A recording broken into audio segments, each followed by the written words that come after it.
আলাইহি ওয়া আলিহি।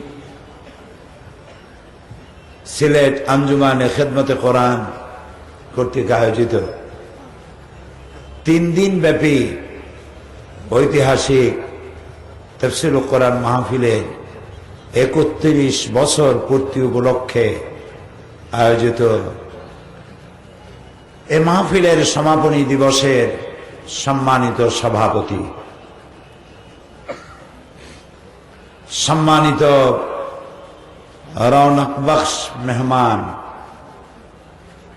আন্তর্জাতিক খ্যাতিসম্পন্ন মুফাসসিরে কোরআন, বিশিষ্ট আলেমে দ্বীন, সাহিবে ইলম, হযরতুল আল্লাম প্রিন্সিপাল মৌলানা সৈয়দ কামালউদ্দিন জফরি আতালাল্লাহু উমরাহু ওয়া বারাকাল্লাহু ফি হায়াতি। আজকে বিশেষ মেহমান মহান জাতীয় সংসদের আমার সহকর্মী, বিশিষ্ট আলেমে দ্বীন, জননন্দিত জনপ্রিয় জননেতা হযরতুল আল্লাম মাওলানা ফরিদউদ্দিন চৌধুরী, হাজারাত উলামায়ে কেরাম, প্রাণপ্রিয় সম্মানিত সিলেটবাসী ভাইয়েরা, পর্দার আড়ালের মা এবং বোনেরা, সুপ্রিয় সাংবাদিক বৃন্দ, আসসালামু আলাইকুম ওয়া রাহমাতুল্লাহি ওয়া বারাকাতুহু। আল্লাহ সুবহানাহু ওয়া তাআলার দরবারে লাখ কোটি শুকর যে তিনি দয়া করে কোরআনে কারীমের মাহফিলে আমাদেরকে উপস্থিত হওয়ার তৌফিক এনায়েত করেছেন। এজন্য শুকরগুজার হচ্ছি।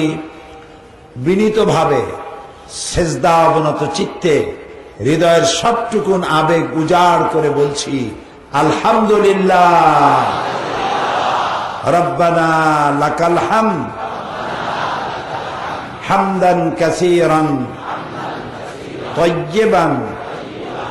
এবং নবী করিম সাল্লাল্লাহু আলাইহি ওয়াসাল্লামের শেখানো ভাষা দিয়ে প্রাণ ভরে আল্লাহ তাআলার শুকরিয়া আদায় করলাম। আপনারা গত 2 দিন এবং আজকের আসরের পর থেকে এ পর্যন্ত কোরআনে কারীমের গুরুত্বপূর্ণ আলোচনা আপনারা শুনেছেন। আসলে কোরআনে কারীমের আলোচনার তো কোনো শেষ নাই। এক মহাসমুদ্র, মহাসমুদ্রের সাথে তুলনা করলে বোধহয় ঠিক হবে না, কারণ মহাসমুদ্রের তলদেশ তো স্পর্শ করা যায়। মহাসমুদ্রের তলদেশ স্পর্শ করা না গেলে টাইটানিক খুঁজে পেল কি করে? সুতরাং মহৎ সমুদ্রের তলদেশে মানুষ যেতে পারে। কোরআন এমন এক অতলান্তিক মহাসমুদ্র যার তলদেশ স্পর্শ করা দুঃসাধ্য ব্যাপার, এর কোনো শেষ নাই, সীমানা নাই। কোরআনে কারীম আল্লাহ তাআলা বলেছেন, قُلْ لَوْ كَانَ الْبَحْرُ مِدَادًا لِكَلِمَاتِ رَبِّي لَنَفِدَ الْبَحْرُ قَبْلَ أَن تَنفَدَ كَلِمَاتُ رَبِّي وَلَوْ جِئْنَا بِمِثْلِهِ مَدَدًا। পৃথিবীর হে নবী আপনি বলুন,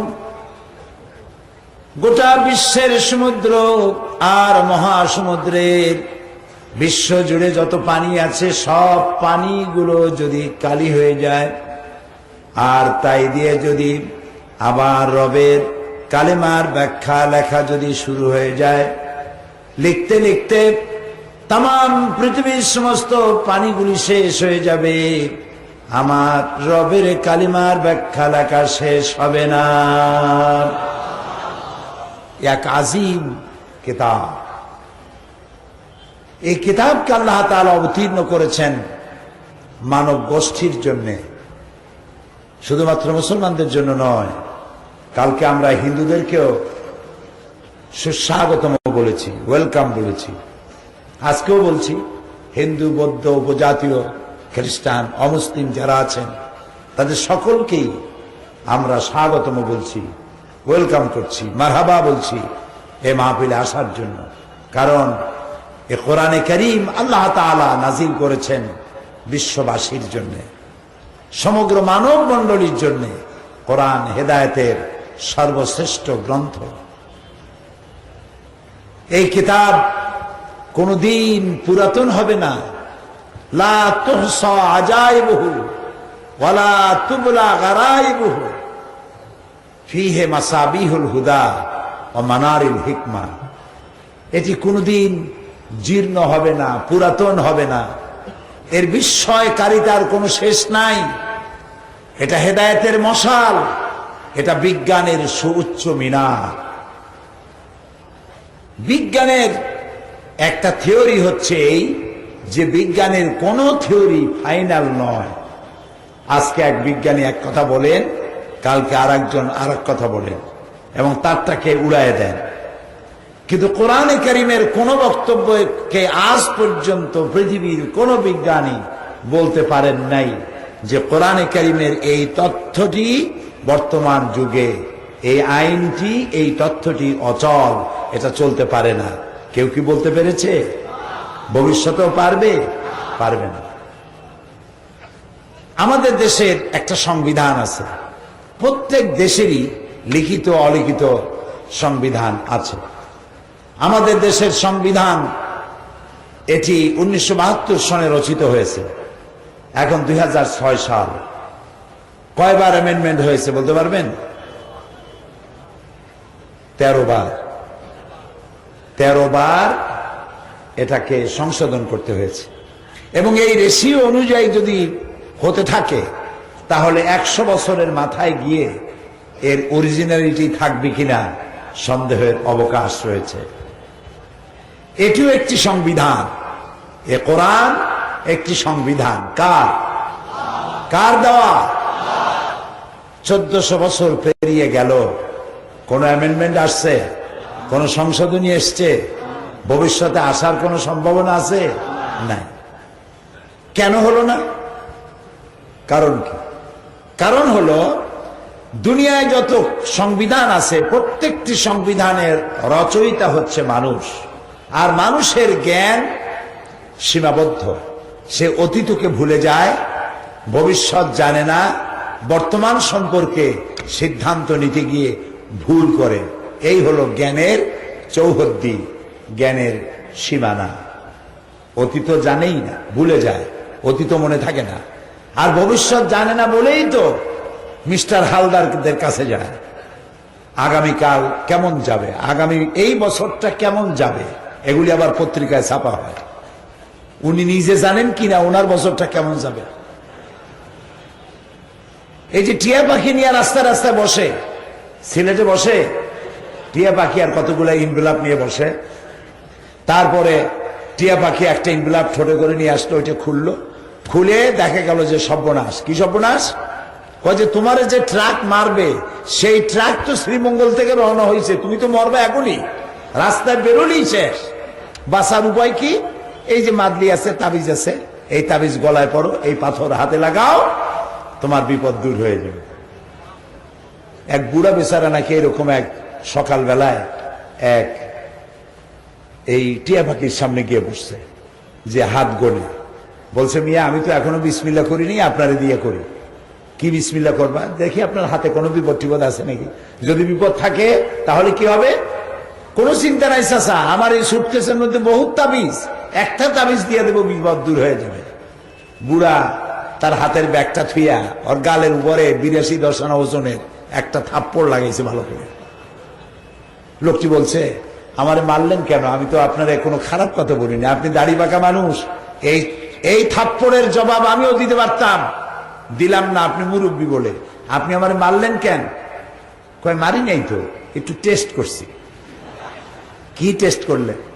টেস্ট করলাম এই যে তুমি আমার হাত দেখে তুমি দেখবা যে কত বিপদ আছে।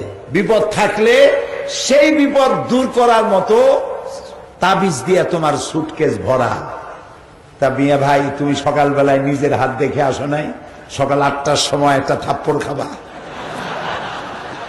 এই তাবিজগুলো তোমার ভিড়াইতে পারলো না কেন? তুমি রাস্তা রাস্তার পরের ভাগ্য গণনা করো, তাবিজ দিয়ে ভাগ্য ভালো বানাও। তুমি কেন নিজের ভাগ্য ভালো বানাই গুলশানে বাড়ি বানাইতে পারো না?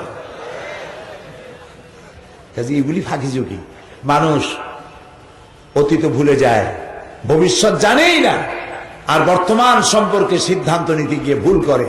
এই হলো মানুষের জ্ঞানের সীমানা। আর তারাই বানায় সংবিধান।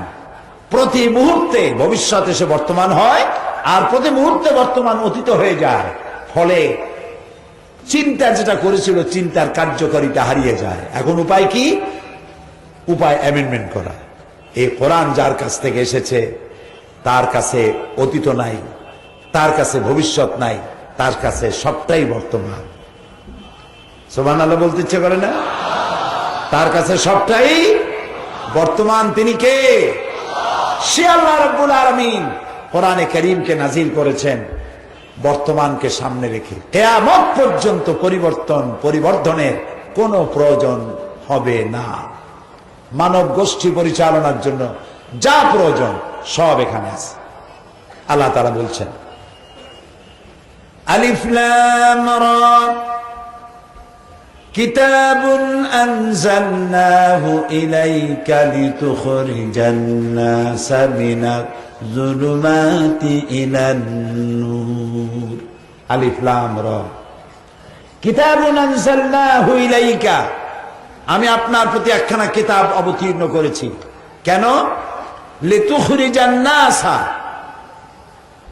মিনাজ যুলুমাতি ইলান নূর, যাতে করে মানব গোষ্ঠীকে অন্ধকারের ভেতর থেকে বের করে আপনি আলোর দিকে নিয়ে আসতে পারেন।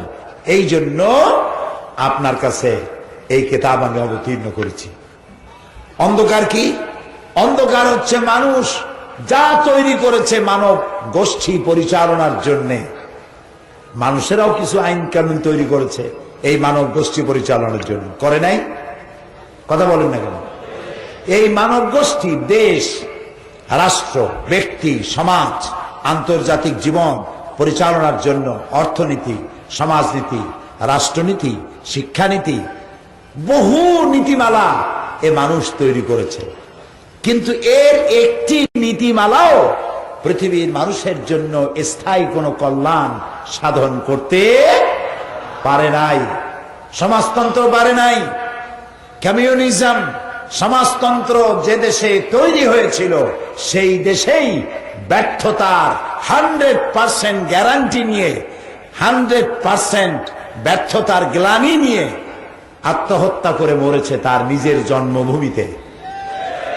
এখন এই সমাজতন্ত্র যে সব জায়গায় বেঁচে আছে, কিউবা, মঙ্গোলিয়া, চায়না, যে কয়টা জায়গা বেঁচে আছে সব বন্দুকের জোরে বেঁচে আছে। বন্দুক উঠায় নিক, পরের দিন সবাই ঝাড়ু দিয়া সব নদীর মধ্যে ভালায় দেবে। এই সমাজতন্ত্র রাখবে না। সুতরাং সমাজতন্ত্র ফেল করেছে। Communism fail, nationalism, capitalism, secularism, সমস্ত মতবাদগুলি ফেল করেছে। এগুলি সব অন্ধকার। মানুষের তৈরি করা এই মতগুলি কি? অন্ধকার। আর আল ইসলাম নূর, বলেন আল ইসলাম নূর। নূর মানে কি? আলো, লাইট। কোরআনে কারিমে জুলুমাত বলা হয়েছে। অন্ধকারকে আল্লাহ যখনই কোরআনে কারিমে এনেছেন তখন এক বচনে বলেন নাই, বহু বচনে বলেছেন। আর যখন আলোর কথা বলেছেন তখন বহু বচনে আনেন নাই, এক বচনে বলেছেন। কারণ আলোর রূপ একটা, অন্ধকারের রূপ হয় অনেক। এখন পরীক্ষা চলতেছে, আজকাল পরশু, আজকে বন্ধ ছিল, কালকে থেকে আবার পরীক্ষা শুরু হবে। পরীক্ষা চলছে না সারা দেশে? এই পরীক্ষায় অঙ্কের দিন যাদের অঙ্ক সঠিক হবে তাদের উত্তর কয় রকম হবে? একরকম। আর যাদেরটা ভুল হবে নানান রকম হবে। সুতরাং পৃথিবীর অন্ধকারের অনেক রূপ। মানুষ তার নিজস্ব মন মস্তিষ্ক দিয়ে যত আইন এবং কানুন তৈরি করেছে সবগুলি মুখ থুবড়ে যার যার জায়গায় পড়ে গেছে। এগুলি অগ্রগতি হয় নাই, প্রগতি হয় নাই। ওরা নাম দেয় ওরা নাকি প্রগতিশীল। ওরা যদি হয় প্রগতিশীল তাহলে দুর্গতিশীল হবে কারা? তো চরম দুর্গতি সম্পন্ন। সুতরাং পৃথিবীতে মানব রচিত সব মতবাদ থুবড়ে পড়েছে, আল্লাহ তাআলা দিয়েছেন এক ব্যবস্থা। এই ব্যবস্থাটা আল্লাহ, সেই ব্যবস্থার নাম হলো ইসলাম। ব্যবস্থাটার নাম কি? সবাই বলেন ইসলাম। ইসলাম কোন বিশ্বাস, আকীদা, নামাজ, রোজা, হজ, যাকাতের মধ্যে সীমাবদ্ধ কোন জীবন ব্যবস্থার নাম ইসলাম নয়। কোন একটি ধর্মীয় বিশ্বাস, কয়েকটি ধর্মীয় বিশ্বাস, নামাজ, রোজা, দাড়ি, টুপি, রুমাল, জামা, হজ, যাকাত, এর মধ্যে সীমাবদ্ধ একটি ধর্মের নাম ইসলাম নয়। আমরা তিনটে জায়গায় ভুল করেছি, মুখস্থ করুন, মনে রাখুন। তিনটি জায়গায় ভুল করেছি। কত জায়গায় বলেন? তিনটি জায়গায় ভুল করেছি। নাম্বার ওয়ান, ইসলামকে মনে করেছি শুধুমাত্র একটি ধর্ম। হিন্দু যেমন একটি ধর্ম, হিন্দু, বৌদ্ধ, খ্রিস্টান, এই যত ধর্ম আছে, ইসলাম গতানুগতিকভাবে একটি ধর্মের নাম নয়। আমরা প্রথম ভুল করেছি ইসলামকে শুধুমাত্র ধর্ম মনে করে। এটি একটি পূর্ণাঙ্গ জীবন ব্যবস্থা, একটি স্কিম, আল্লাহর তৈরি করা একটি পরিকল্পনা, সুবহানাল্লাহ, যা মানুষের জন্ম থেকে শুরু করে মৃত্যু পর্যন্ত জীবনের প্রত্যেকটি ক্ষেত্রে দিক নির্দেশনা প্রদান করে। এর নাম ইসলাম। জোরে বলেন, এর নাম কি? এক নম্বরে ভুল করেছি ইসলামকে শুধুমাত্র ধর্ম মনে করে। উল্টা বুঝেন না, আবার কালকের থেকে বলা শুরু করি না যে সাইদি সাহেব বলে গেছে ইসলাম কোনো ধর্মই না। মানুষ তো শোনে একরকম, বোঝে একরকম, আর রিপোর্ট করে আরেক রকম। গতানুগতিক ভাবে অন্যান্য ধর্মের মতো এটা কোনো গতানুগতিক ভাবে ধর্ম নয়। এটি মোকাম্মাল নিজামে হায়াত, এটি কমপ্লিট কোড অফ লাইফ, এটি পূর্ণাঙ্গ জীবন বিধান। কিরকম পূর্ণাঙ্গ? হাতের নখ কাটা থেকে শুরু করে, টয়লেটে যাওয়া থেকে শুরু করে, রাষ্ট্র পরিচালনা পর্যন্ত সব তো শিখায়। মুরগির ফার্ম থেকে শুরু করে জাতিসংঘ পর্যন্ত পরিচালনা শিখায় কোরআন। এটার নাম ইসলাম, পরিপূর্ণ জীবন ব্যবস্থা। আপনি জিজ্ঞেস করেন কি জানতে চাইবেন, আর এই কোরআনে কোন কথার জবাব নাই? তিবিয়ানান লিকুল্লি শাই। আল্লাহ তাআলা বলেছেন সমস্ত বিষয়গুলিকে, মানুষের জন্য যা প্রয়োজন সবগুলোকে খুলে খুলে কোরআনে কারীমের মধ্যে বয়ান করে দেওয়া হয়েছে। এটার মধ্যে দাঁড়ায় থাকলে অসুবিধা, একটু বসলে ভালো হয়। আমি কিন্তু বলি না মানুষকে যে বসেন বসেন, এগুলি বলি না এই কারণে যে প্রাইমারি স্কুলে যখন আমরা পড়ছি তখন মাস্টাররা যাদেরকে শাস্তি দিত বলতো দাঁড়ায় থাকো। আপনাদেরকে কোন মাস্টার দাঁড়ায় থাকতে বলছে আমি জানি না, খামোখাই দাঁড়ায় কষ্ট করতেছেন। দাঁড়ায়া মানুষ আশ্চর্য মলম বেছে কেমনে তাই দেখে, রাজনৈতিক বক্তৃতা শোনে দাঁড়ায় দাঁড়ায়, সিনেমাদমও চাবায় আর দাঁড়ায়ও থাকে। এটা কোরআনের মাহফিল, আপনি বসলে আপনার পিছনের লোক একটু বসতে পারে। আমি দেখে আসছি এই যে বিশাল রাস্তা বন্ধ হয়ে গেছে, রাস্তায় যান চলাচল বন্ধ হয়ে গেছে, আপনারা যাওয়ার তো কোনো জায়গা নাই। ফাইনাতা যাবো, বসেন, বসলে আপনার জন্য কল্যাণ, অন্যের জন্য কল্যাণ। আলহামদুলিল্লাহ বলুন।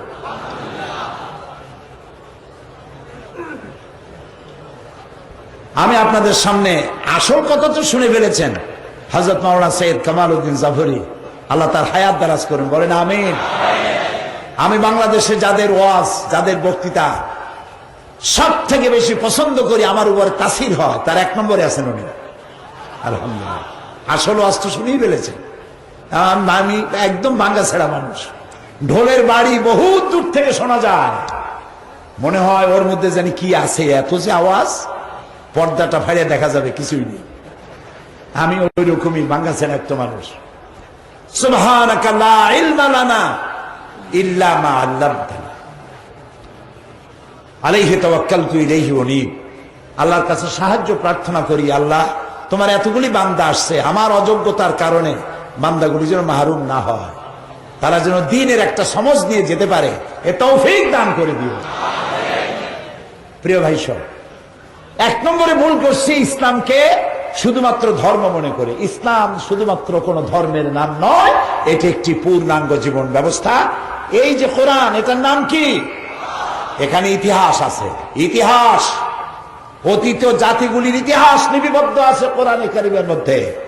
রয়েছে বিজ্ঞান, রয়েছে ভূগোল, জিওমেট্রি, ম্যাথামেটিক্স, অ্যালজেব্রা, রয়েছে philosophy, political science, economics, business, কি নাই?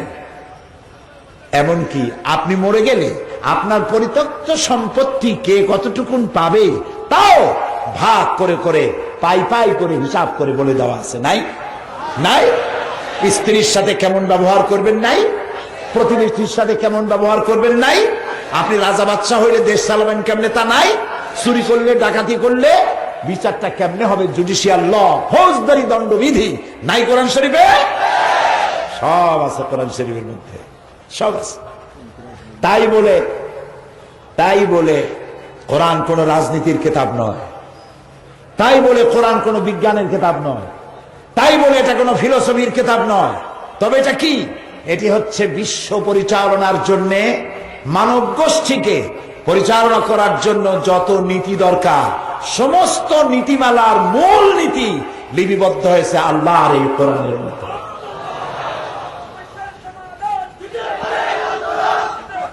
তো এক নম্বরে, জি এটাই ঠিক, এটাই ঠিক।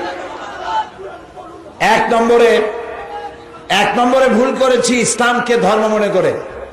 2 নম্বরে ভুল করেছি কোরআন শরীফকে তাবিজের কিতাব মনে করে।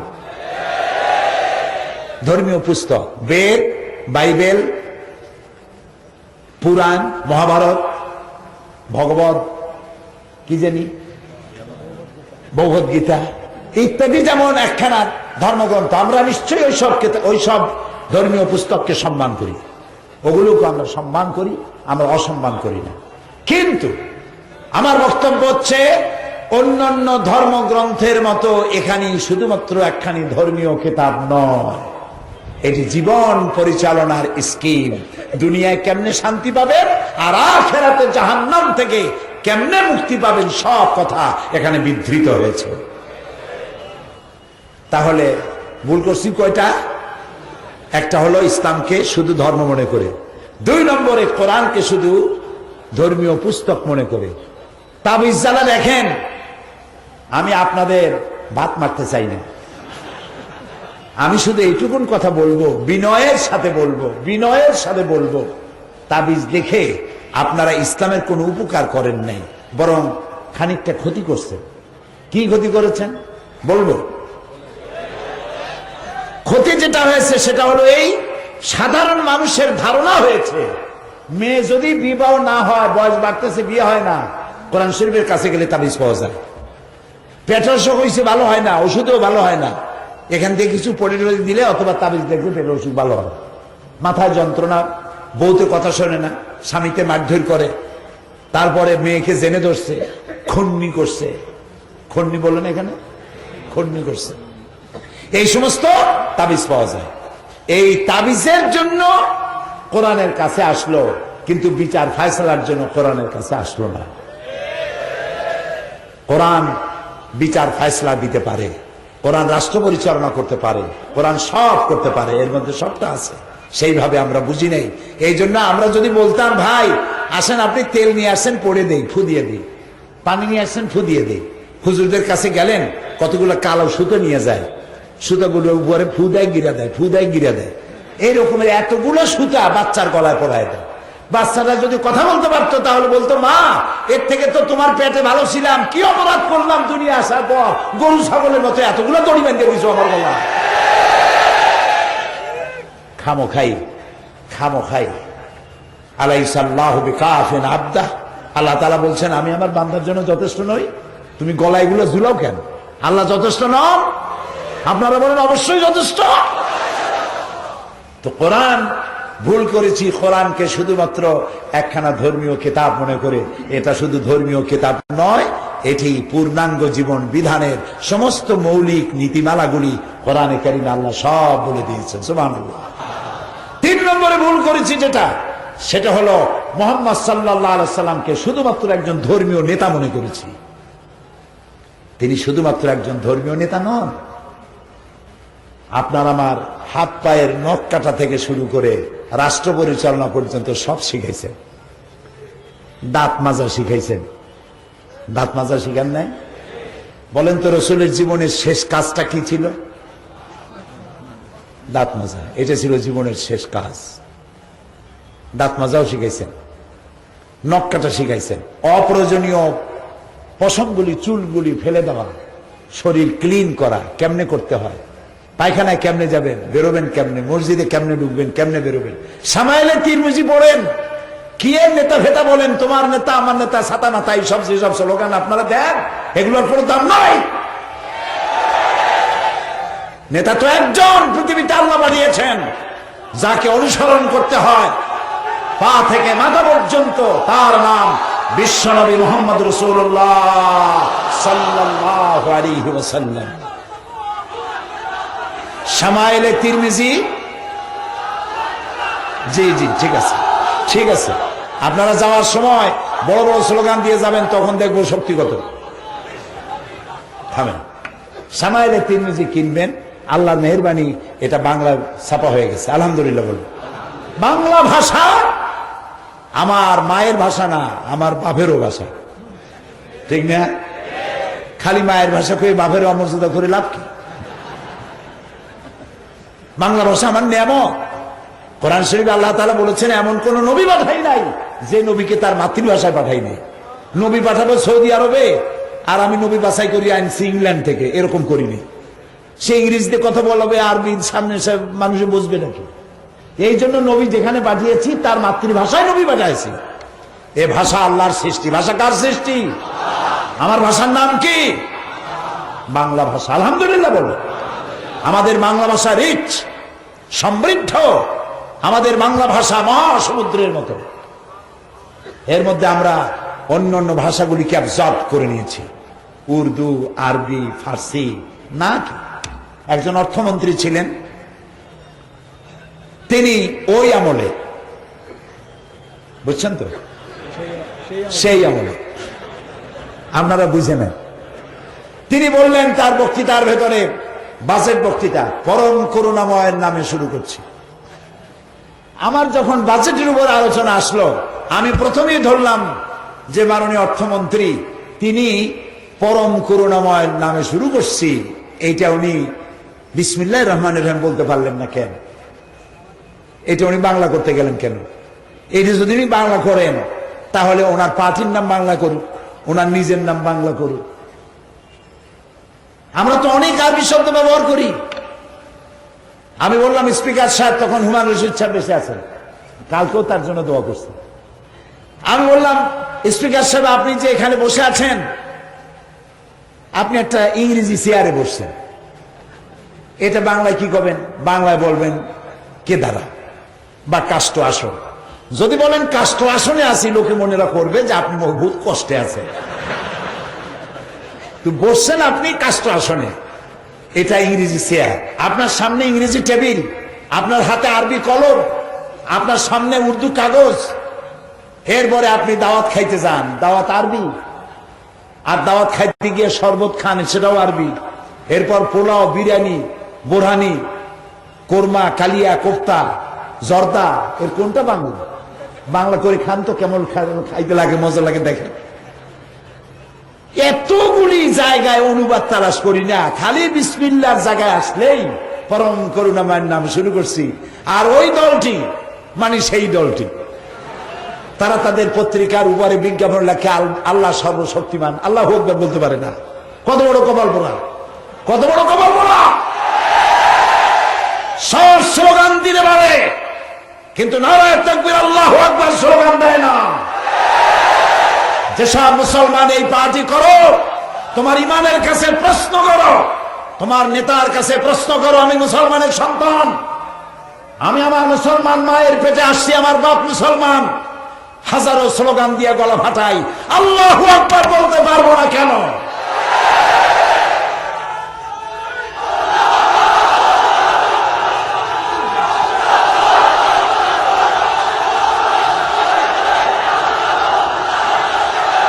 এই জন্য মাথায়, মুসলমানদের মাথায় কিছুটা হুঁশ জ্ঞান থাকা দরকার। পাগল হইয়া গড্ডালিকা প্রবাহের মতো বাপেও করছে, আমিও করব। এগুলো বাদ দিতে হবে। বাপ চাচারা অনেক কথা বলছে। ছোট্টবেলায় আমার মনে আছে, দাদা নানিতে বলতো, ওই যে চাঁদ দেখছো? বলতাম হ্যাঁ দেখছি তো। ওই যে কালো কালো কি জিনিস জানো? বল না জানি না তো। ওইখানে একটা বট গাছ আছে, ওর মধ্যে এক বুড়ি আছে, সে বুড়ি ওখানে বসে সুতা কাটে। চিন্তা করতাম, ওরে বাবা, বুড়ি ওখানে বসে সুতা কাটে, তা খায় কি? চিন্তা আমার মাথা ঘামাই যেত, কি সব বড়। তারপরে বলতো, এই পৃথিবীতে ভূমিকম্প হয় কেন জানো? বলতাম না জানি না। কয় যে এই পৃথিবী আছে গরুর মাথার উপরে। চিন্তা করতাম, বাপরে বাপ, সেই গরুর শিং কত মোটা। এরকম কথাও তো আমরা শুনছি না, শুনি নেই? এখন কি বিশ্বাস করি? কেউ বিশ্বাস করে? তাহলে কোন পাগলে আর কোন ছাগলে কি তৈরি করলো আর কি বললো, তাদের পিছনে দৌড়াইতে হবে। তোমার নিজের আকল থাকবে না? মুসলমানের সন্তান শাহজালালের পুণ্যভূমি সিলেটে মিছিল হবে, আর আল্লাহু আকবার ধ্বনি হবে না, হতে পারে না।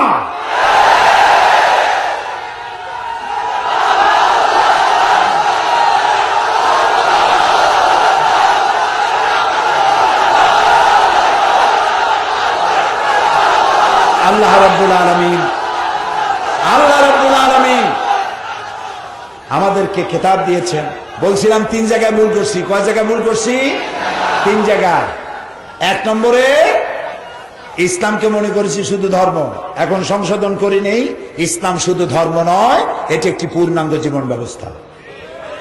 কোরআন শুধুমাত্র ধর্মীয় পুস্তক নয়, এখানে মানব জীবন পরিচালনার একটি পূর্ণাঙ্গ স্কিম, একটি পরিকল্পনা।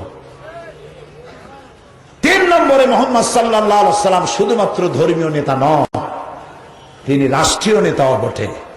যুদ্ধ পরিচালনা করেছেন, শ্রমিক ছিলেন, শ্রম দিয়েছেন। তিনি সেনাপতি ছিলেন, রাষ্ট্র পরিচালনা করেছেন, সবটা ছিলেন। নানা ছিলেন, স্বামী ছিলেন, পিতা ছিলেন, পূর্ণাঙ্গ মানুষ। মুকাম্মাল ইনসান বলতে যা বুঝায়, অনুকরণ অনুসরণ যোগ্য বলতে যা বুঝায়, সবটা নবী করিম সাল্লাল্লাহু আলাইহি ওয়াসাল্লামের মধ্যে ছিল। যেখানে আল্লাহ তাআলা বলেছেন, লাকাদ কানা লাকুম ফি রাসূলিল্লাহি উসওয়াতুন হাসানাহ, গ্রহণযোগ্য মহত্তম আদর্শ তোমাদের রাসূলের মধ্যে আমি রেখে দিয়েছি। রাসূলের চরিত্র বলেন কোরআন। আল্লাহর নবী 23 বছরের নবুয়তের জীবনে যা আছে 30 পারা কোরআনে তাই আছে। 30 পারা কোরআন শরীফের ভেতরে যা আছে নবুয়তের 23 বছরের জীবনে তাই আছে। নবী আর কোরআন কখনো আলাদা হতে পারে না। কোরআন দিয়ে নবী করিম সাল্লাল্লাহু আলাইহি ওয়াসাল্লাম তার জীবনকে মুজায়্যান করেছেন, কোরআন দিয়ে তৈরি করেছেন। নবী হচ্ছেন চলমান কোরআন, চলমান কোরআন। এ কোরআন তো হাঁটতে পারে না, কিন্তু নবী ছিলেন এমন কোরআন যে হাঁটতে পারে। এ কোরআন কথা বলতে পারে না, নবী ছিলেন এমন কোরআন যে কথা বলতে পারে। এ কোরআন নিজের রং দেখাতে পারে না, রাসূল ছিলেন সেই কোরআন যে কোরআনের রং দেখায় দিত। আর সাহাবায়ে কেরাম রিদওয়ানুল্লাহি তাআলা আলাইহিম আজমাইন, তারা যখন রাস্তা দিয়ে হাঁটতেন তখন মনে হতো জীবন্ত কোরআন হেঁটে যাচ্ছে। কোরআনের তারা আমল করতেন। ইসলাম শুধু নামাজ রোজা হজ যাকাত নয়, মানুষের প্রয়োজন মিটিয়েছে ইসলাম, জীবনের সব প্রয়োজন মিটিয়েছে। মানুষের জন্য প্রথম প্রয়োজন কি? খাদ্য। জন্মের পরই তার প্রথম প্রয়োজন খাদ্য। মায়ের পেট থেকে একটা সন্তান যখন ভূমিষ্ঠ হয়, ভূমিষ্ঠ হয়েই যে চিৎকারটা মারে, সম্ভবত এই চিৎকারটা তার অর্থনৈতিক অধিকার আদায় করার চিৎকার, তার খাদ্য আদায়ের চিৎকার। পেটের মধ্যে তো পাইছিলাম আল্লাহর তরফ থেকে, এখন কি জোগাড় করছো দেও তাড়াতাড়ি, ক্ষুধা লাগছে। কোরআনে কারীম মানুষের এই প্রয়োজন মিটিয়েছে। কোন বিজ্ঞানী, কোন দার্শনিক পৃথিবীতে প্রথম বলেছেন খাওয়া পড়া শিক্ষা চিকিৎসা বাসস্থান মানুষের মৌলিক অধিকার? কোন বিজ্ঞানী বলেছেন? কোন দার্শনিক বলেছেন? সর্বপ্রথম এই কথা বলেছেন বিশ্বনবী মুহাম্মদ রাসূলুল্লাহ সাল্লাল্লাহু আলাইহি ওয়াসাল্লাম। তিনি শুধু মুসলমানের কথা বলেননি, তিনি বলেছেন প্রত্যেকটি বনি আদম, প্রত্যেকটি মানব সন্তানের জন্য পাঁচটি জিনিস ফান্ডামেন্টাল রাইটস, মৌলিক অধিকার: খাদ্য, বস্ত্র, শিক্ষা, চিকিৎসা, বাসস্থান। এই পাঁচটি তার অধিকার। এই অধিকারের গ্যারান্টি দিতে হবে। রাসূলুল্লাহ সর্বপ্রথম পৃথিবীতে বলেছেন। সুবহানাল্লাহ। এখন দেখুন আপনার প্রয়োজন কোরআন কিভাবে মিটাচ্ছে। শুরু হয়েছে কোরআন, একদম শুরুতেই আপনার প্রয়োজন মিটানো হয়েছে। আল্লাহ তাআলা বলছেন আলিফ লাম মিম যালিকাল কিতাবু লা রাইবা ফীহি হুদাল লিল মুত্তাকিন আল্লাযীনা ইউমিনুনা বিল গায়বি ওয়া ইউকিমুনাস সালাতা ওয়া মিম্মা রাযাকনাহুম ইউনফিকুন। আলিফ লাম মিম যালিকাল কিতাব লা রাইবা ফীহি, এই কিতাবের মধ্যে কোনো ভুল নাই। সুবহানাল্লাহ বলেন। সন্দেহের বিন্দু মাত্র অবকাশ নাই। হুদাল লিল মুত্তাকিন, এটা মুত্তাকিনদের জন্য হেদায়েতের গ্রন্থ। মুত্তাকিন কারা? কোরআনের ব্যাখ্যা কোরআন, এক আয়াতের ব্যাখ্যা আর এক আয়াত। সুবহানাল্লাহ। কোরআনের তাফসীর কোরআন নিজেই। এই জন্য কোরআনের চাইতে শ্রেষ্ঠ ওয়াজের কিতাব আকাশের নিচে জমিনের উপরে আর নাই। এই জন্য বাংলাদেশে একটি দল কোরআন দিয়ে কথা বলে, হাদিস দিয়ে কথা বলে। কে পানিতে ফু দিয়ে আগুন জ্বালাই দিল, মক্কা শরীফের কুত্তা বাংলাদেশে ঠেকাই দিল, তাড়াই দিল, অথবা থালের মধ্যে কোথায় কই মাছ ডুবানো সেটা বের করে দিল। এই সমস্ত কেরামতি আর কাশফের ওয়াজ করে না, কোরআন দিয়ে ওয়াজ করে, মানুষকে কোরআন বুঝায়। আর কোরআনই পারে মানুষকে হেদায়েত দিতে, অন্য কেউ হেদায়েত দিতে পারে না।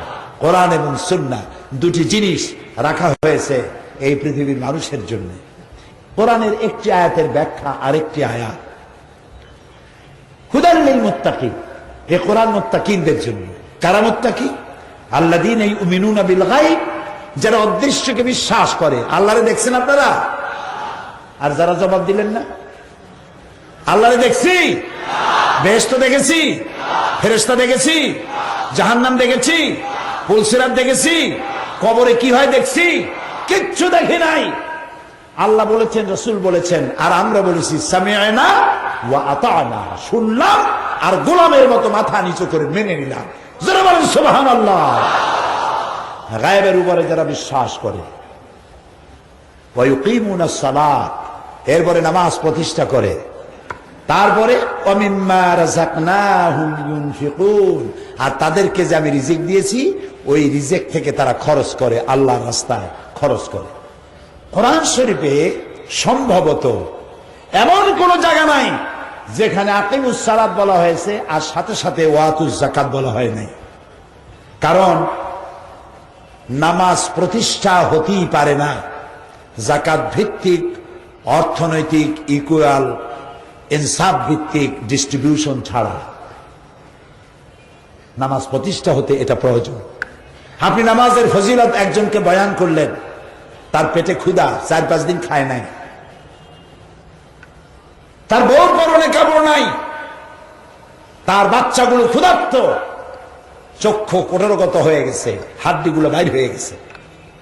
নামাজের ফজিলত শুয়ে নেই, তিনি নামাজ পড়তে যাবেন ঠিকই, কিন্তু তার কানের মধ্যে বাচ্চাদের ক্ষুধার আওয়াজ, চিৎকার আসতে থাকবে। তার স্ত্রীর বস্ত্রহীনা শরীর, জীর্ণ শীর্ণ শরীর চোখের সামনে ভেসে উঠতে পারে। এই জিনিসটি আল্লাহর চাইতে কেউ ভালো বোঝে না।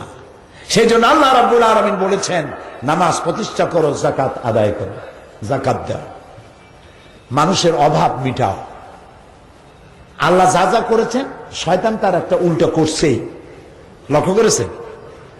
আল্লাহ যা করেছে শয়তান তার একটা উল্টা করেছে। যেমন আল্লাহ তিনি খেলাফত দিয়েছেন, ইন্নী জাইলুন ফিল আরদে খালিফা, আমি পৃথিবীতে খালিফা পাঠাবো, প্রতিনিধি পাঠাবো। আল্লাহ দিলেন খেলাফত, শয়তান বানাইলো মুলুকিয়ত। এটা শয়তানের বানানো, আল্লাহর বানানো নয়। আল্লাহ তাআলা দিলেন যাকাত ভিত্তিক অর্থ ব্যবস্থা, শয়তান দিল সুদ ভিত্তিক অর্থ ব্যবস্থা।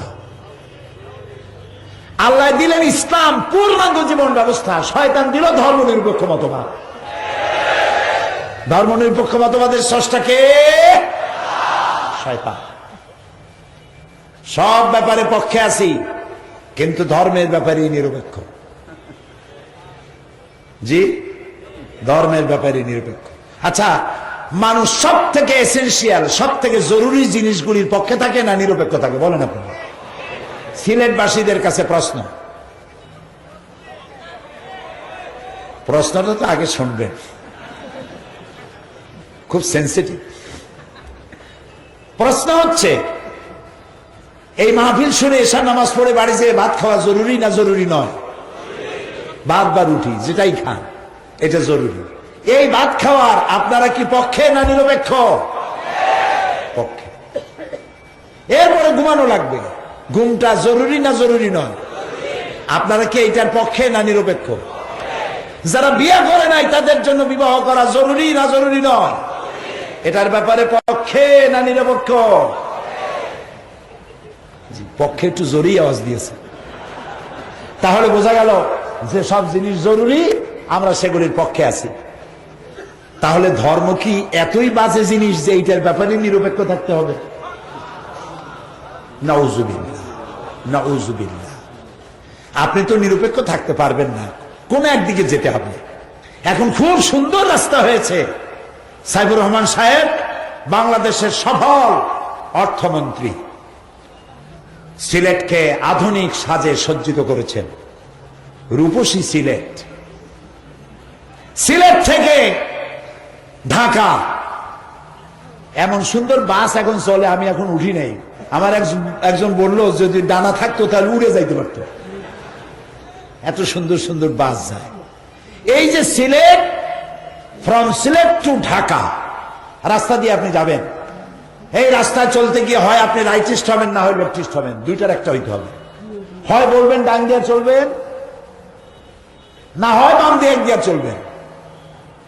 কিন্তু আপনি যদি বলেন আমি রাইটিস্ট নই, আমি লেফটিস্ট নই, আমি মিডিলিস্ট, আমি রাস্তার মাঝখানে দাঁড়ায় থাকবো, আমি নিরপেক্ষ, ডাইনেও নয় বামেও না, আমি নিরপেক্ষ মাঝখানে থাকবো, থাকুন বাবা থাকুন, অপেক্ষা করুন, একটু পরেই ট্রাক বাবাজি আসবে, আপনারে পাটি সাপটা পিঠা বানায় দিয়ে যাবে রাস্তার উপরে, ঠিক কিনা?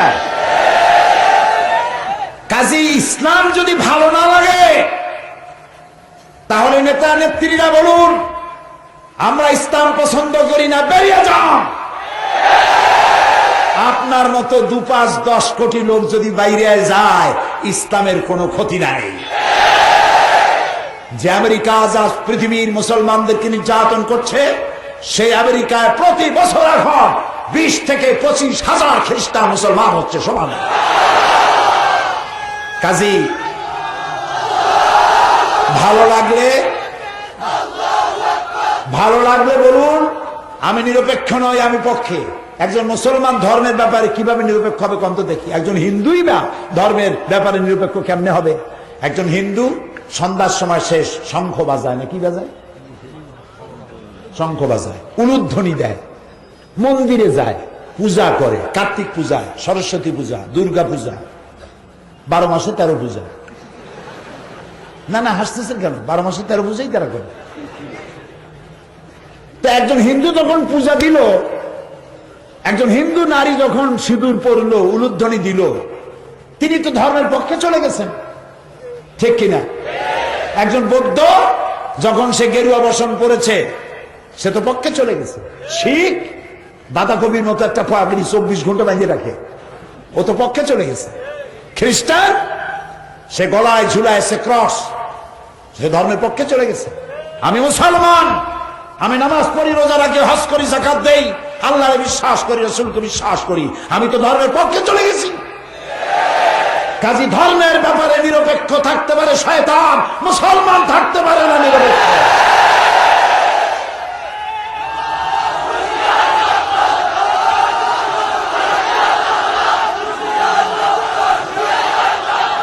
ধর্মের ব্যাপারে আপনাকে পক্ষে থাকতে হবে। আসেন, আরো কথা আছে, আরো কথা আছে। রাস্তায় যেমন আপনি লেফটিস্ট রাইটিস্ট হইতে চাইলেন না মিডিল ইস্ট হইতে চাইলেন, আর তার পরিণতি শুনছেন না? ধর্মের ব্যাপারেও তাই। আপনি ধর্মের ব্যাপারে পক্ষেও নয় বিপক্ষেও নয়, নিরপেক্ষ। শয়তান সময় মতো এক লাথি মেরে জাহান্নামের মধ্যে বলা হবে, বেশি সময় টিকতে পারবেন না। কাজে এই নিরপেক্ষ ধর্ম নিরপেক্ষ আন্দোলন, এটি এর জন্মদাতা শয়তান, ইবলিস। একজন নবী নাই আল্লাহর দুনিয়ায়, এ কোরআন আমার হাতে, একজন নবী নাই যিনি ধর্ম নিরপেক্ষ মতবাদকে বিশ্বাস করেছেন বা ধর্মের ব্যাপারে নিরপেক্ষ ছিলেন। ধর্মের ব্যাপারে নবীরা যদি নিরপেক্ষই থাকে তাহলে তার কাজটা কি, তার মিশন কি? একজন সাহাবী ধর্মের ব্যাপারে নিরপেক্ষ ছিলেন না, একজন হক্কানি আলেমও নাই। এই কাশপুরি ডালপুরি, এই পুরি সেই পুরি, এই ধরনের কিছু পরিবারই পয়সা দিয়ে কিনতে পাওয়া যায়, কোন আলেম পাওয়া যাবে না, ঠিক কিনা প্রিয় ভাই সব? সুতরাং শয়তান একটা উল্টা করছে। আমি ছিলাম জাকাতের পয়েন্টে। কোথায় ছিলাম? জাকাতের কাছে। অর্থনীতি, সুদ আর জাকাত দুটোর মধ্যে আকাশ আর জমিনের পার্থক্য। সুদ হচ্ছে গরিবদের কাছ থেকে নাও আর ধনীদেরকে দিয়ে দাও, আর জাকাত হচ্ছে বড় লোকদের কাছ থেকে নাও গরিবদের দিয়ে দাও। এ বিধান কার? এ বিধান কার? আল্লাহ রাব্বুল আলামিন বলেন সূরা কুরাইশের মধ্যে, ফালিয়াবুদু রাব্ব হাযাল বাইত আল্লাযী আত'আমাহুম মিন জু'ইন ওয়া আমানাহুম মিন খাউফ। ফালিয়াবুদু রাব্ব হাযাল বাইত, যদি শীতে গ্রীষ্মে যদি ভয় ভীতি থেকে বাঁচতে চাও তাহলে এই ঘরের মালিকের ইবাদত করো। কোন ঘর? বাইতুল্লাহ, আল্লাহর ঘর, কাবা শরীফ। এই কাবা শরীফের মালিককে আল্লাহ তাআলা বলছেন এই ঘরের মালিকের ইবাদত করো। এই ঘরের মালিকের ইবাদত করলে ফল হবে কি? কালকের ফ্যানটা কি হলো?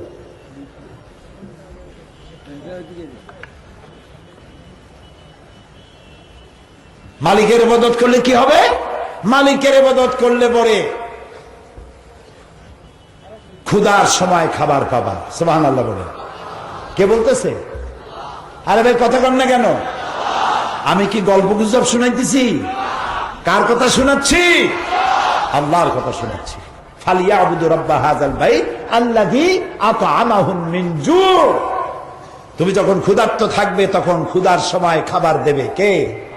আল্লাহ। এই ঘরের মালিকের ইবাদত করো।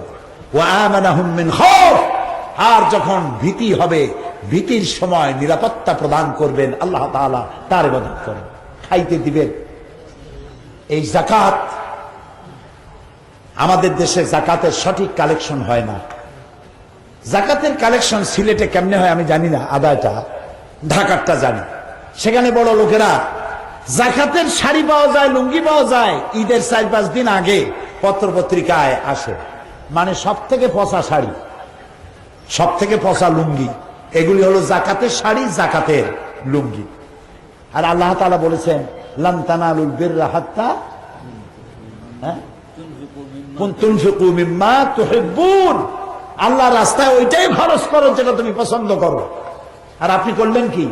যাকাতের সবচাইতে নিকৃষ্ট লুঙ্গি, সব থেকে নিকৃষ্ট শাড়ি, এইগুলা কিনে আনিয়া তারপরে প্রহসন, বাড়ির সামনে বিরাট ভিড়, উনি যাকাত দিচ্ছেন।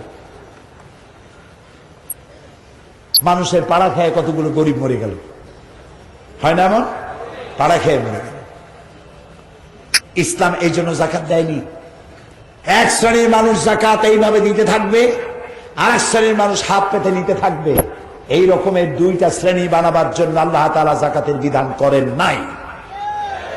যাকাতের বিধান কেন?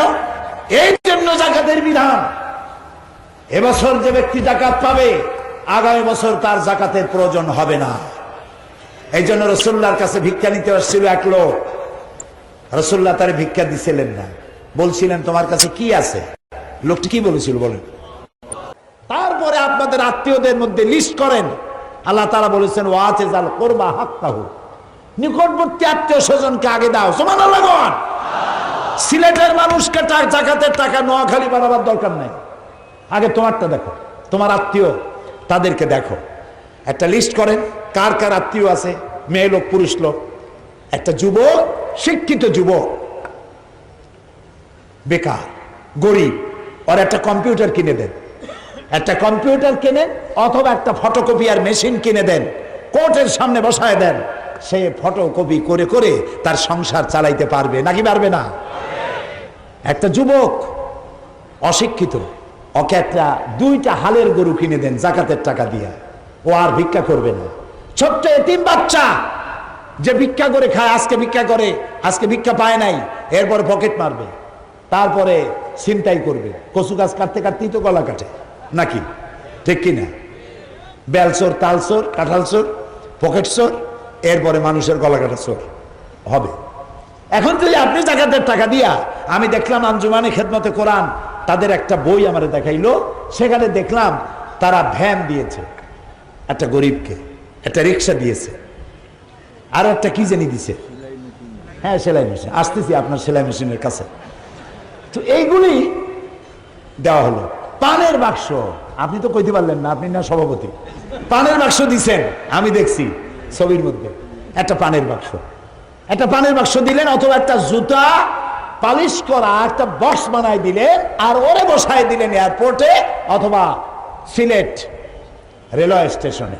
জুতা পালিশ করে করে 4-5টা ফ্যামিলি মেম্বার খাওয়াই বাঁচাইতে পারবে নাকি পারবে না?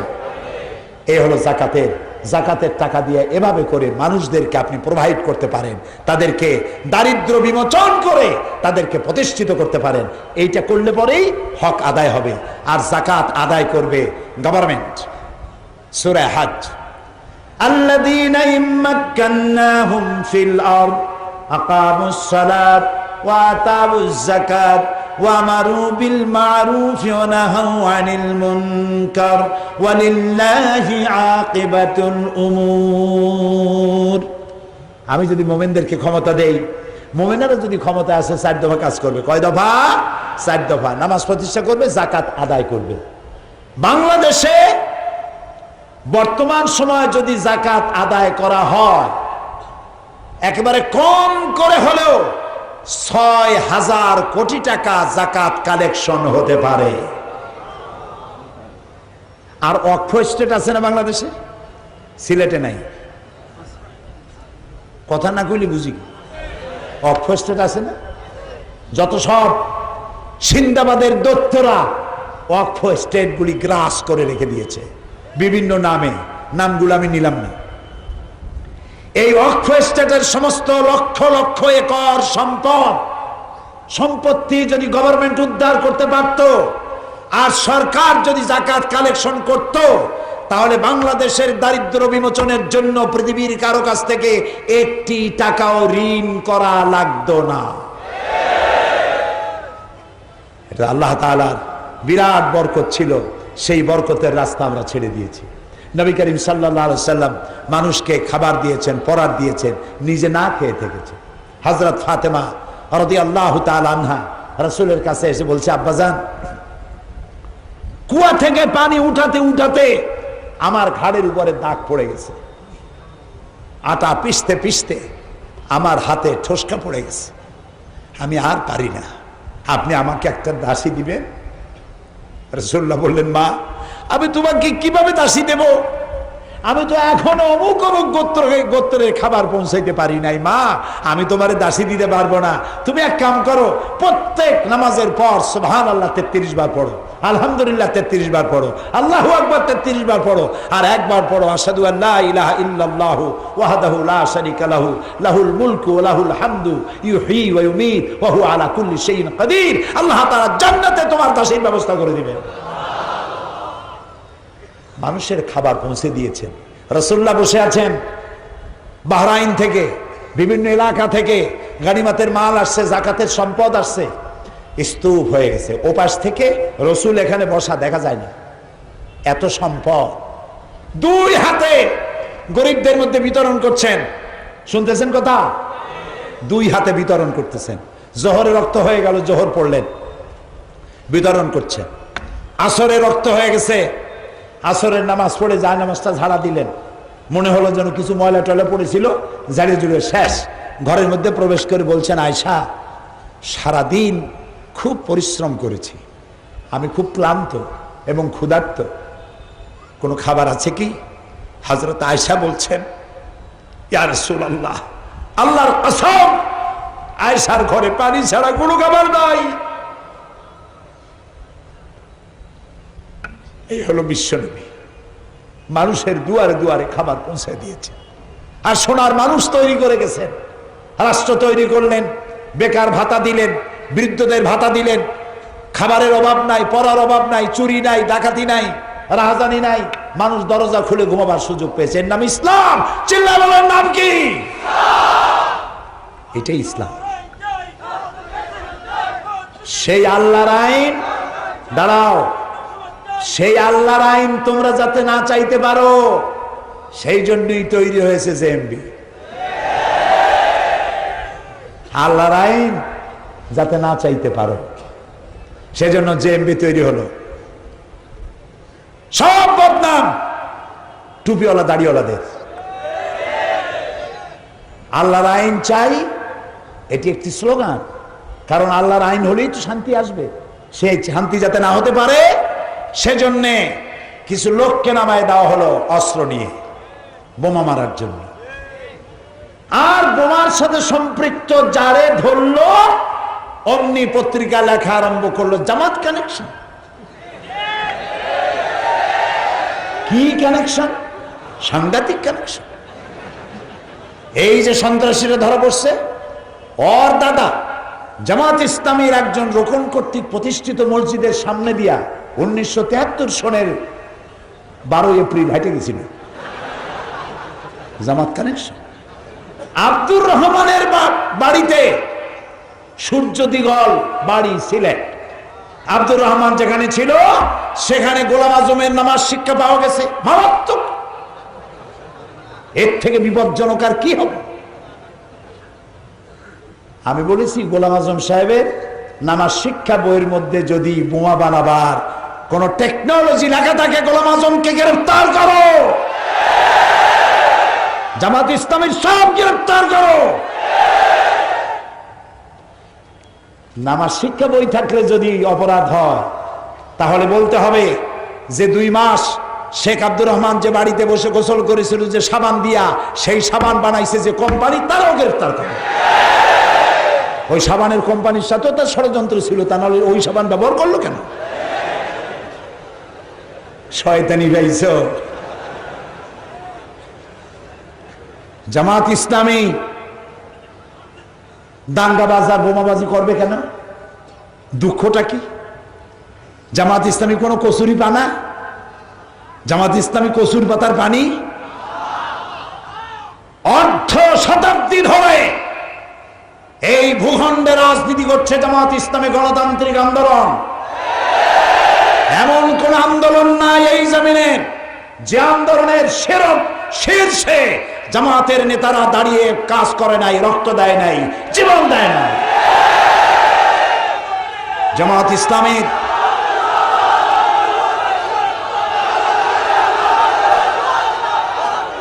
প্রত্যেকটি নির্বাচনে জামাত ইসলামী নির্বাচন করে, প্রত্যেকটি স্থানীয় নির্বাচন এবং জাতীয় নির্বাচন, সব নির্বাচনে জামাত অংশগ্রহণ করে। জামাত গণতন্ত্রে বিশ্বাসী এবং নির্বাচন করে পার্লামেন্টে তাদের সম্মান সূচক অবস্থান আছে, তাদের মন্ত্রী আছে। এই মন্ত্রীরা যখন বিদায় হবে, সিসিটিভি দিয়ে মাইক্রোস্কোপ যন্ত্র দিয়ে তালাশ করে দেখবে একটা পয়সার তহবিল, তসরুপ, আত্মীয়করণ, দুর্নীতি, স্বজন প্রীতি আছে নাকি দেখাও।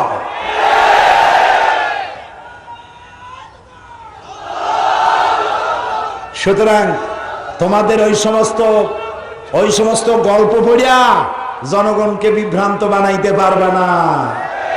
জনগণ বিভ্রান্ত হবে না। একটি পত্রিকা তার চেহারা পরিবর্তন করেছে, আমি তার নাম নেব না। চেহারা পরিবর্তন করেছো, আল্লাহ আছেন, আল্লাহ আছেন। আল্লাহর কাছে কোরআন সামনে নিয়ে বলি, রব্বুল আলামিন এদেশের ইসলামী আন্দোলনের জন্য যারা জীবন দেয়, যাদের ছাত্র সংগঠন রক্ত দেয়, 121টি ছাত্রের রক্ত দিয়ে গোলাপ ফুলের মতো জীবন ঝরালো যারা, তাদের বিরুদ্ধে যারা দেখে, তোমার গজবের হাতে তাদেরকে সমর্থ করে দিলাম।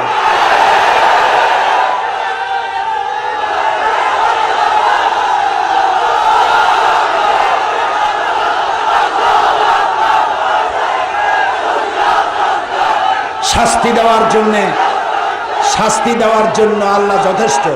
আলহামদুলিল্লাহ বলেন। শাস্তি দেওয়ার জন্য আল্লাহ যথেষ্ট। তবে আর একটা কথা মনে রাখবেন, কাগজের আগুন দিয়া ভাত রান্না তো দূরের কথা, চাও গরম করা যায় না। এটা ঠিক কিনা? কাজে আপনারা কাগজে যা পারেন লেখেন, লিখতে থাকুন আর দেখতে থাকুন। বাংলাদেশে এমন কোন ঘর থাকবে না যেখানে জামাত ইসলামী যাবে না। সমস্ত ঘরে ঘরে পৌঁছে যাবে, কারণ জামাত ইসলামী দাওয়াত দেয় আল্লাহর কোরআনের। যারা জামাত ইসলামীকে মাওলানা মওদুদীর আন্দোলন বলে, তারা বেয়াদব। আমরা মওদুদীর মুরিদ নই। মাওলানা মওদুদী আমাদের কোন ফেকার ইমাম নন। কাজে আপনি বলবেন আর পাগল বানাবেন মানুষগুলারে, সব আপনার মুরিদ হয়ে যাবে, মনে করছেন সব পাগল হয়ে গেছে মানুষ। এত সহজ নয়। প্রিয় ভাই, সব উচিত ছিল সরকার এত বড় সাফল্য, র্যাবের এত বড় সাফল্য, প্রাণ ভরে দোয়া করুন র্যাবের জন্য। র্যাবের সন্তানগুলি সোনার সন্তান, আমার দেশের গৌরব, আমার দেশের অহংকার। র্যাবকে আল্লাহ তাআলা দীর্ঘজীবী করুন। তারা এই দেশের দুশ্মন গুলারে ধরল, একটা ধন্যবাদ জানাইতে পারলেন না। সন্ত্রাসী ধরছে, নাটক। সন্ত্রাসী জেলে দিয়েছে, নাটক। আব্দুর রহমানের ধরছে, নাটক। বাংলা বাইরে ধরছে, এটাও নাটক। ঠিক বলেছেন। কবার পড়া, কবার পড়া। গোটা জাতি আনন্দে উদ্বেলিত। শয়তান সব ধরা পড়ে গেছে, আলহামদুলিল্লাহ। আল্লাহ ধরাই দিবে। সেজন্য বলছি, জামাত ইসলামের কোনো দুঃখ নাই যে মার দাঙ্গা করে তারা ইসলামী আন্দোলন করবে। কারণ দাঙ্গা করে, মারধর করে, গোপন আন্দোলন করা জামাত ইসলামী নিজেদের জন্য হারাম মনে করে। জামাত ইসলামের গঠনতন্ত্র পড়ুন। গঠনতন্ত্রের মধ্যে লেখাই আছে, বিপর্যয় সৃষ্টি করা, ফাসাদ সৃষ্টি করা অথবা সন্ত্রাস সৃষ্টি করা কোনো অনুমতি জামাতের কোনো নেতা কর্মীর নাই। কোরআন যেটা বলে, হাদিস যেটা বলে, সেটাই আমাদের একমাত্র উদ্দেশ্য। প্রিয় ভাই সব, সুতরাং আল্লাহ তাআলার বিধান জমিনে কায়েম হলেই শান্তি আসবে, এছাড়া শান্তি আসবে না। আল্লাহর আইন। বাংলা ভাই আর ওই সিদ্দিকুল্লাহ, বাংলা তো বলতে চাই নাই, সিদ্দিকুল্লাহ আর ওটার নাম কি, শেখ রহমান, একজন পীর সাহেব, আমি নাম বলবো না, নাম নেব না, কয় যে এই আব্দুর রহমানের সাথে জামাত ইসলামের নারীর সম্পর্ক আছে, ওর জামাতের রোকন। আমি বলছি, হুজুর আপনি যদি এতই গোপন খবর রাখেন, তাহলে পীরগিরি ছাড়িয়ে দিয়া বাংলাদেশের গোয়েন্দা বিভাগে চাকরি করেন, জনগণের উপকার হবে। আপনি রহমানের সাথে জামাতের সম্পর্ক খুঁজে পাইলেন, আর সে যে আওয়ামী লীগের দুলাভাই তা আপনি কইতে পারলেন না। কত টাকা পেয়েছেন? ভারতের দালাল, আওয়ামী লীগের বিটি, পীর নামের কলঙ্ক।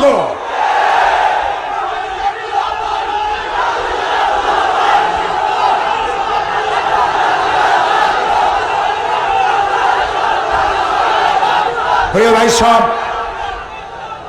সুতরাং আমাদের দেশে আল্লাহর মেহেরবানি, যত ভয় পান, ভয় পাওয়ার, আপনারা কি ভয় পেয়েছেন? ভয় পেয়েছেন? মোমেনরা ভয় পাবে না। এই দেশ ইসলামের পথেই আগাবে ইনশাআল্লাহ।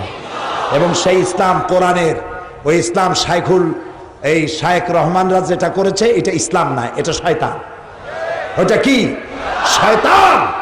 ওদের উপরে লানত হোক। আল্লাহকে বলি, আল্লাহ এদেরকে যারা সাহায্য করে, এদের যারা মদত করে, এদের যারা পরামর্শ দিয়েছে, অস্ত্র সাপ্লাই দিয়েছে, সবগুলোকে গোটা জাতির সামনে উলঙ্গ করে দাও। বলেন আমিন। ইসলামী ব্যাংকের পাশে লাগছে, রূপালী ব্যাংক, জনতা ব্যাংক, ইসলামী ব্যাংক, তিনটা ব্যাংকের চেক বই পাওয়া গেছে ওর ঘরে। আজকের পত্রিকা লিখলো 70 লক্ষ টাকার লেনদেন হয়েছে, তার মধ্যে 4 লাখ টাকার লেনদেন হয়েছে ইসলামী ব্যাংকের সাথে। আর সব দোষ নন্দ ঘোষ, ওই দুইটার ব্যাপারে কোনো দোষ নাই। এখন কোন টাকাটা চুরির টাকা, কোনটা ডাকাতির টাকা, কোনটা ছিনতাইয়ের টাকা, এটা ব্যাংকের বোঝার ক্ষমতা আছে? তারপরেও আমরা বলবো, যদি সত্যিকারের অপরাধী কেউ হয়, অপরাধী ধরা হোক, শাস্তি দেওয়া হোক। আমরা অপরাধীকে ধরা এবং শাস্তি দেওয়ার পক্ষে 1000 বার কথা বলবো, সে যেই হোক। এই দেশে আল্লাহর মেহেরবানি, এদেশে আলেমদের সম্মান দিয়েছে বর্তমান সরকার। আব্দুর রহমানকে ধরার পরে প্রধানমন্ত্রী বক্তব্য রেখেছেন জাতির উদ্দেশ্যে। তিনি বলেছেন, শরিক দলের ইসলামী দলগুলো এবং বাংলাদেশের সমস্ত আলেম, মসজিদের ইমাম, মাদ্রাসার শিক্ষক এই সন্ত্রাসের বিরুদ্ধে বক্তৃতা করেছে, রাস্তায় রাস্তায় মিছিল করেছে। আমি তাদেরকে ধন্যবাদ জানাই। প্রধানমন্ত্রী ধন্যবাদ জানাইছেন আলেমদেরকে, আমি আলেমদের পক্ষ থেকে প্রধানমন্ত্রীকে ধন্যবাদ জানাই। এখানে মাদ্রাসা শিক্ষকদের ফাজেল আর কামেলের মানের যে বিষয়টি আছে, ইনশাআল্লাহ মেয়াদকালের মধ্যেই ফাজেল কামেলের মান হয়ে যাবে ইনশাআল্লাহ। কাজে চিন্তার কোনো কারণ নাই। ওই যে 14 গোষ্ঠী এক জায়গায় হয়েছে, কয় গোষ্ঠী? 14 গোষ্ঠী। এক গোষ্ঠী বাদ দিলে 13 খান সাইনবোর্ড, 13 খান সাইনবোর্ড। সারা দেশে 1.5 লক্ষ ভোটও নাই, 1.5 লক্ষ ভোটও নাই। এই নেতারা যখন কোন জায়গায় যায়, ওই 13 খান সাইনবোর্ড যখন কোন জায়গায় যায়, শুধু মঞ্চের ছবি দেখানো হয়, জনগণের ছবি দেখাবার মতো না, কারণ শ্রোতার চাইতে বক্তা বেশি। স্পষ্ট কথা, ওরা এই সব বামপন্থীরা, এই 13টি দলের নেতারা তাদের নিজের জন্মভূমিতে নির্বাচনে দাঁড়ান। আমি চ্যালেঞ্জ করেছি পার্লামেন্টে, চ্যালেঞ্জ করেছি পল্টনে, চ্যালেঞ্জ দিয়ে গেলাম সিলেটের আজকের মাহফিলে। ওই 13টা নেতা তাদের নিজের জন্মভূমিতে দাঁড়িয়ে নির্বাচন যদি করে, 100% জামানত বাজেয়াপ্ত হয়ে যাবে। কিয়ামত পর্যন্ত পার্লামেন্টের মেম্বার হতে পারবে না। তার কারণ হচ্ছে বামপন্থীদের সাথে এদেশের মানুষের আর মাটির কোন সম্পর্ক নাই। কাজে আপনারা এইসব বেলুন নিয়ে এসে ভয় দেখাবেন আর বলবেন নির্বাচন হইতে দেব না। নির্বাচন করা না করা এটা আপনার ব্যক্তিগত ব্যাপার, আপনার দলের ব্যাপার, কিন্তু নির্বাচন হইতে দেব না এটা সন্ত্রাসীদের কথা, এটা শেখ রহমানের কথা, এটা বাংলা ভাইয়ের কথা, এটা কোনো গণতান্ত্রিক আন্দোলনের কথা নয়। নির্বাচন হবে, সময় মতো হবে, এবং আগামী নির্বাচনে ইনশাআল্লাহ 4 দলীয় ঐক্য জোট আবার ক্ষমতায় আসবে ইনশাআল্লাহ। আল্লাহ তাআলা এ তৌফিক দান করুন, আমরা বলি আমিন, সবাই বলি আমিন। তো মিশরের কথা আপনারা দাঁড়াইলে আমি মিশর বলবো কেমন? বসেন। আপনারা যে এত স্মৃতিশক্তি সম্পন্ন আমি তো ভাবিনি।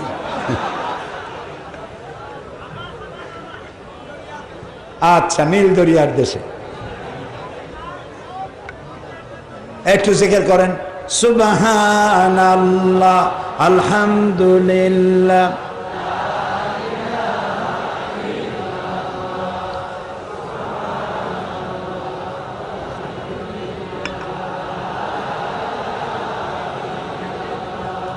সুবহানাল্লাহ, আলহামদুলিল্লাহ, লা ইলাহা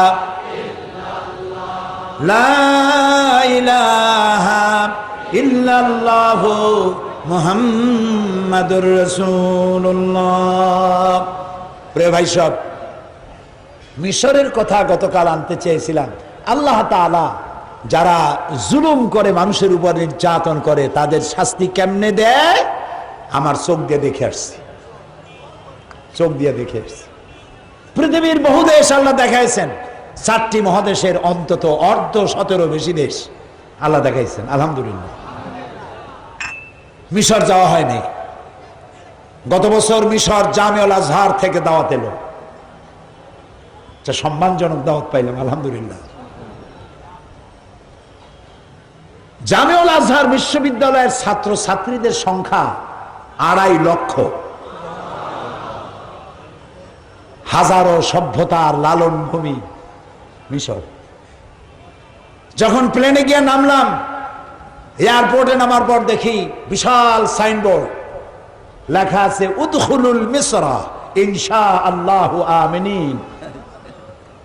সূরা ইউসুফ, মিশরে প্রবেশ করো, আল্লাহ চাইলে নিরাপত্তা প্রদান করা হবে, নিরাপত্তায় থাকবা। কোরআনে কারীমের আয়াত। আমার সফর ছিল 5 দিন। আমি ওদেরকে বলে দিলাম যে আমারে শুধু একটু ঘুমাবার সময় দিও রাত্রে, আর যত পারো আবার আসতে পারবো কিনা জানি না, তবে মিশরের উল্লেখযোগ্য জায়গাগুলি সব দেখাইতে হবে। এটা মুসা আলাইহিস সালামের দেশ, ইউসুফ আলাইহিস সালামের দেশ, ইলিয়াস আলাইহিস সালামের দেশ, সালেহ আলাইহিস সালামের দেশ, হারুন আলাইহিস সালামের দেশ, হযরত লোকমানের দেশ, ইব্রাহিম আলাইহিস সালামের শ্বশুর বাড়ি। সুবহানাল্লাহ। আল্লাহ তাআলা দয়া করে নিলেন, আর আমি যে দেখি সব প্রোগ্রাম বানানো। প্রথম দিনেই আমাকে নেওয়া হলো জামিউল আজহারে। সেখানে ঢোকার আগেই এক মাজার পেলাম। এটি হচ্ছে বুখারী শরহ আইনি লিখেছেন যিনি, আল্লামা বদরুদ্দিন আইনি রহমতুল্লাহ আলাইহ, তার কবরের কাছে গিয়ে সালাম পেশ করলাম। এরপরে কবর পেলাম মাজার হযরত ইমাম শাফি রহমতুল্লাহ আলাইহ, তারপরে ইমাম ওয়াকি, হযরত ইমাম শাফির ওস্তাদ ইমাম ওয়াকি রহমতুল্লাহ আলাইহ, তারপরে মাজার পেলাম হযরতে জালালউদ্দিন সৈয়দী রহমতুল্লাহ আলাইহ। জালালাইন শরীফের 2 জালালাইনের 1 জালাল। শাইখুল আজহারের সঙ্গে দেখা হলো, আলোচনা হলো।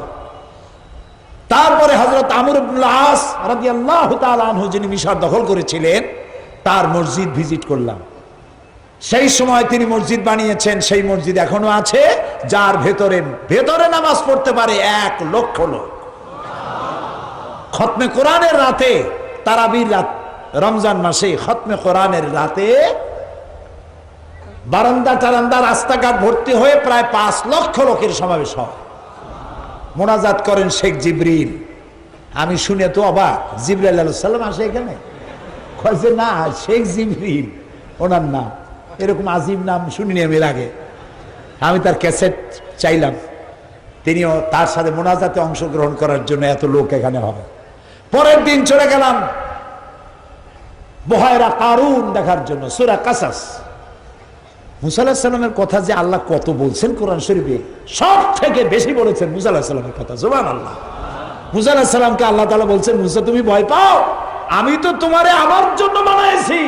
সুবহানাল্লাহ বলে, ও মুসা তোমারে আমি আমার জন্য বানাইছি। সুবহানাল্লাহ। জি। তারপরে বুহায়রা কারুন, কারুনের বাড়ি ঘর যেখানে ছিল, মুসা আলাইহিস সালামের উপর তহমাত দিয়েছিল, যাকাত দিতে রাজি হয় নাই, আল্লাহরে মানতে রাজি হয় নাই, আল্লাহ গজব দিলেন। ওর সম্পদ ছিল কত? কোরআন শরীফ বলছে যে তার সম্পদের যেসব সিন্ধুকের সম্পদ ছিল, ওই সম্পদের চাবি বহন করত শক্তিশালী বহু লোক, অনেক উট এই চাবিগুলি বহন করত। আর সম্পদ ছিল যে এরিয়া নিয়া, সেটা ছিল 54,000 একর জমিন। 54,000 একর। এই 54,000 একর জমিন আল্লাহ তাআলা গজব দিলেন, ধসাই দিলেন। সেইখানে গিয়ে দাঁড়ালাম, আল্লাহর গজবের নিদর্শন দেখলাম। শুধু পানি আর পানি, সমুদ্রের মতো, সামনে ডানে বামে কিচ্ছু দেখা যায় না, শুধু পানি আর পানি। আল্লাহ আছেন না? আছেন না? সুবহানাল্লাহ। চোখে দেখে আসছি। এরপরে পরের দিন আমার প্রোগ্রাম হলো তুরে সায়না। মুসা আলাইহিস সালামের সাথে আল্লাহ যেখানে কথা বলছে, আল্লাহু আকবার। জীবনের বড় স্বাদ ছিল, আল্লাহ কথা বলছেন যেই জায়গায়, সেই জায়গাটা দেখা। আল্লাহ দয়া করে নিয়ে গেলেন। এটা কায়রো থেকে প্রায় 500 কিলোমিটার দূরে। সকালবেলায় নাস্তা করি, নাস্তা সাথে নিয়ে রওনা করলাম সুয়েজ খালের তলা দিয়া। জোহরের রক্তে পৌঁছে গেছি তুরে সাইনা। সাইন দেখা গেল তুরে সাইনা শুরু হয়েছে। আমার মনে পড়ল মুসা আলাইহিস সালাম যখন মাদায়েন থেকে ফিরেছিলেন 10 বছর পর, শোয়েব আলাইহিস সালামের মেয়েকে বিয়ে করলেন। লম্বা ঘটনা, গল্প না, কোরআন গল্প, কোরআন। বউ বাচ্চা নিয়ে এসেছেন, রাতের বেলায় পথ হারায় ফেলেছেন, তুরে সায়নায় এসে পথ হারায় ফেলেছেন। প্রচন্ড ঠান্ডা, যাবেন কই? হঠাৎ দেখলেন দূরে একটা গাছে আগুন জ্বলে। ফাকালা লিআহলিহিম কুসু ইন্নী আনাস্তু নারান লাআল্লি আতিকুম মিনহা বিকাবাসিন আও আজিদু আলান নারি হুদা।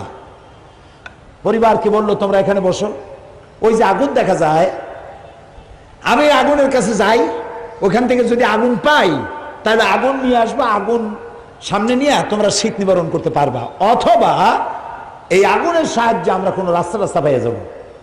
মুসা আলাইহিস সালাম বউরে বসায় রাখিয়া, বাচ্চা বসায় রাখিয়া চলে গেলেন যারা আগুন মনে করছিলেন তার কাছে। যেই না কাছাকাছি এসছেন, আগুনের ভেতর থেকে আওয়াজ এলো, ফালাম্মা আতাহা নুদিয়া ইয়া মূসা ইন্নী আনা রাব্বুক। ও মূসা, এটা আগুন টাগুন কিছু না, আমি তোমার আল্লাহ। আল্লাহু আকবার। ফাখলা'না আলাইক, জুতা খোলো, জুতা খোলো। ইন্নাকা বিল ওয়াদিল মুকাদ্দাসি তুওয়া, তুমি পবিত্র ওয়াদিতে আসছো। দুই পাহাড়ের মাঝখানে ঢালু জায়গাকে আরবিতে ওয়াদি বলা হয়, বাংলায় উপত্যকা বলা হয়। আমরা জুতো জুতো আগেই খুলে ফেলাইছি, আয়াত মনে পড়ছে। ফাখলা'না আলাইক, জুতা খোলো, পবিত্র ওয়াদিতে আসছো।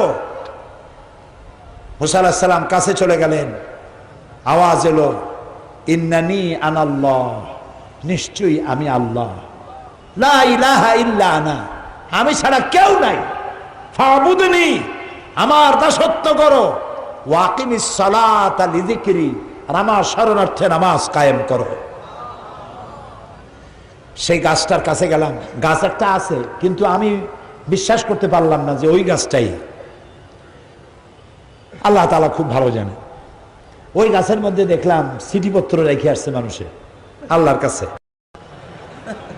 ওখানে ইহুদিরা যায়, মুসা আলাইহিস সালাম তো ইহুদিদের নবী ছিলেন, খ্রিস্টান যায়, ইহুদি যায়, মুসলমান যায়, পাশাপাশি একটা মসজিদ আর একটা গির্জা একদম গায়ে লাগে।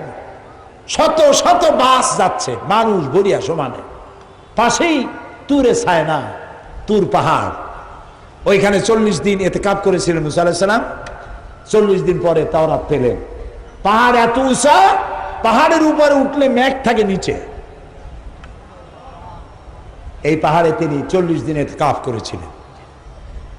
এই জায়গায় আল্লাহ যেখানে কথা বলেছিলেন দেখে জীবন ধন্য হলো, চক্ষু শীতল হলো।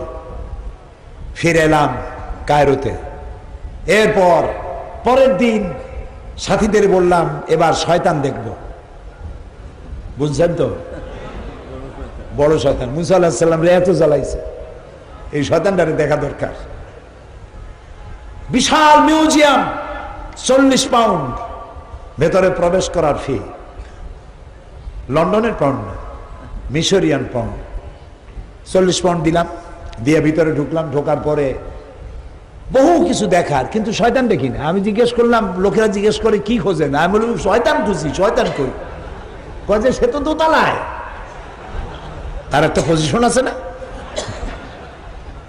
ওই শয়তান দেখতে যাওয়ার জন্য আরো 40 পাউন্ড লাগবে। আমি চিন্তা করলাম ইসরাফ হয় নাকি, আবার অবশ্যই হবে, বিদেশে আসছি এতগুলো পয়সা দেবো। পরে চিন্তা করলাম আল্লাহ তো দেখতে কইছে, কুল সিরু ফিল আরদ ফানজুরু কাইফা কানা আকিবাতুল মুজরিমিন আকিবাতুল মুকাজ্জিবিন। যারা অপরাধী, যারা আমার মহা সত্যকে অস্বীকার করেছে, আমি তাদেরকে কি কি শাস্তি দিছি যাই দেখে আসো। সিরু ফিল আরদ, আমার জমিন ঘোরো দেখো। আমি বললাম দাও পয়সা, আবারও দিল পয়সা। দোতলায় উঠা দেখি শয়তান চিত হয়ে শুয়ে আছে গ্লাসের বক্সের মধ্যে। 3500 বছর আগের লাশ, ৩,৫০০ বছর আগের লাশ। মাথায় এখনো চুল আছে, পেছনের দিকটা দাঁত আছে ২-১টা, হাতের কয়েকটা নখ আছে, পায়েরও কয়েকটা নখ আছে, চোখ দেখা যায়। চিন্তা করলাম শয়তান তো জীবনে দেখি নাই, শয়তান যদি দেখতাম মনে হয় এইরকম বোধহয় শয়তান হবে। কত রূঢ়, কত হিংস্র, কত দুর্ধর্ষ, কি মারাত্মক নিষ্ঠুর লোক ছিল। সমস্ত বনি ইসরায়েলের ছেলেগুলিকে সব মেরে ফেলেছে। মুসা আলাইহিস সালামের হইতে দেবে না, আর আল্লাহ মুসাকে পাঠাবে। কার প্ল্যান কার্যকরী হবে? আল্লাহর প্ল্যান কার্যকরী হলো। মুসার প্ল্যান ভেস্তে গেল, ফেরাউনের প্ল্যান শেষ হয়ে গেল। ফেরাউনের লাশ দেখলাম। এরপরে মুসা আলাইহিস সালামকে যেখান থেকে ফালানো হয়েছিল, তার মা যেখানে ফালাইছিল দরিয়া নীলের, এবং যেখান থেকে উঠাইছিল সেসব জায়গাও চিহ্নিত আছে। এরপরে মুসা আলাইহিস সালাম যেখানে তার উম্মত নিয়ে বসে কথাবার্তা বলতেছিলেন, সেইখানে ফেরাউন ঘিরে ফেললো। আর মুসা আলাইহিস সালামের লোকেরা বলল, ইয়া মুসা ইন্না লামুদরাকুন, আমরা পাকড়াও হয়ে গেছি, পালাবার তো পথ নাই। দেখেন আল্লাহর পয়গম্বর, শত্রু কয় দিকে? 3 দিকে। কয় দিকে? আর একদিকে কি? দরিয়া, বাহার, নদী নয়, সমুদ্র। 3 দিক থেকে আক্রমণ করেছে, পালাবার কোনো রাস্তা নাই। মুসা আলাইহিস সালাম বললেন, কাল্লা রব্বি সায়াহদিন, কখনো নয়, অবশ্যই আমার আল্লাহ আমাকে পথ দেখায় দিবেন। মুসা আলাইহিস সালাম তাকায় দেখলেন দরিয়ার মধ্যে ফাঁক হয়ে গেছে। পানি দরিয়ার নিচ থেকে শুরু করে পর্যন্ত উঁচা দেওয়াল, ওখানে নিচের থেকে শুরু করে পর্যন্ত দেওয়াল, মাঝখানে বিশাল রাস্তা, এপার আর ওপার। সুবহানাল্লাহ কবেন না? গল্প না কোরআন? কোরআন। মুসা আলাইহিস সালাম পাড়ি দিয়ে মাঝখানে গেছে, হাঁটিয়া হাঁটিয়া। ফেরাউন তার দলবল নিয়ে নেমে গেছে। যেই না মাঝখানে আসছে, ততক্ষণে মুসা আলাইহিস সালাম উপর চলে গেছে। আল্লাহ তাআলা তখন, তিনি তো কাপ আর নুনের মালিক, বললেন কোন, রাস্তা বন্ধ। শুরু হয়ে গেল তুফান, প্রচন্ড উর্মিমালায়, তুফানে ডুবতে ডুবতে সাথী সঙ্গী সব শেষ। ফেরাউন একা বেঁচে আছে, একবার নিচে যায় আর একবার উপরে ওঠে। পানি খেতে খেতে পেট 6টা তরমুজের মতো হয়ে গেছে। ফেরাউন বলছে, ও দেখলো আর তো বাঁচার উপায় নেই। সে বলল, আমানতু আন্নাহু লা ইলাহা ইল্লাল্লাযী আমানাত বিহি বানু ইসরাঈল। ঈমান আনলাম ওই ইলাহের উপরে, যার উপরে ঈমান এনেছে বনি ইসরাঈলেরা। আল্লাহরে বুঝাইতেছে, আল্লাহ তুমি ভুল বুঝো না, বনি ইসরাঈলেরা যে ইলাহের উপর ঈমান আনছে, আমি কিন্তু তার উপর ঈমান আনলাম। ওয়া আনা মিনাল মুসলিমিন, আর আমি তো একজন মুসলমান, এই তো কলেমা পড়লাম, তারপরেও সুবহ কেন?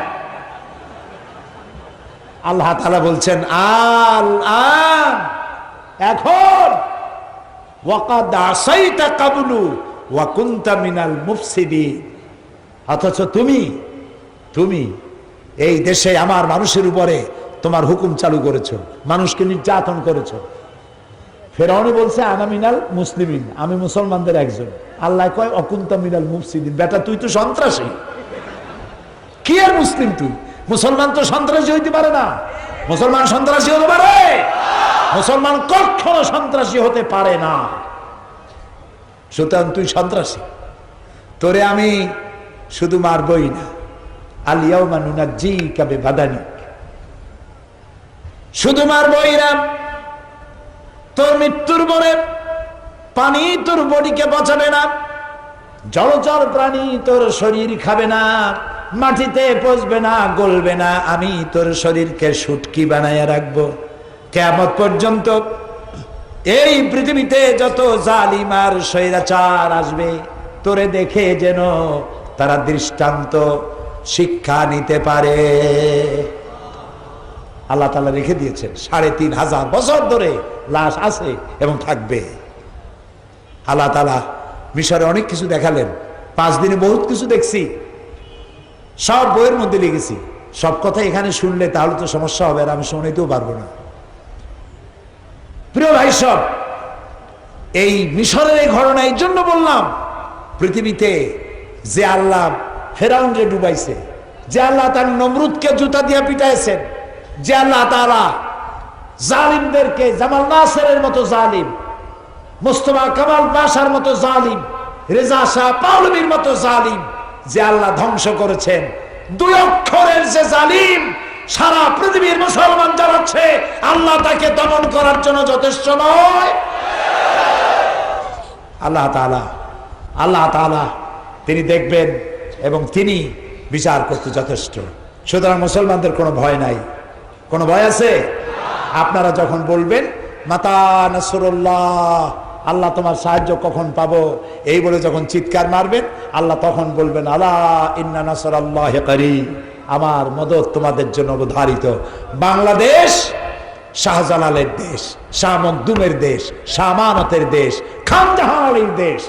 এই দেশে ধর্মনিরপেক্ষ মতবাদীরা আর ক্ষমতা আসতে পারবে না ইনশাআল্লাহ। এখানে সন্ত্রাস বন্ধ হবে। আমার দেশের র্যাব, আমার দেশের পুলিশ, আমার দেশের সেনাবাহিনী আমার দেশের গৌরব। আলহামদুলিল্লাহ।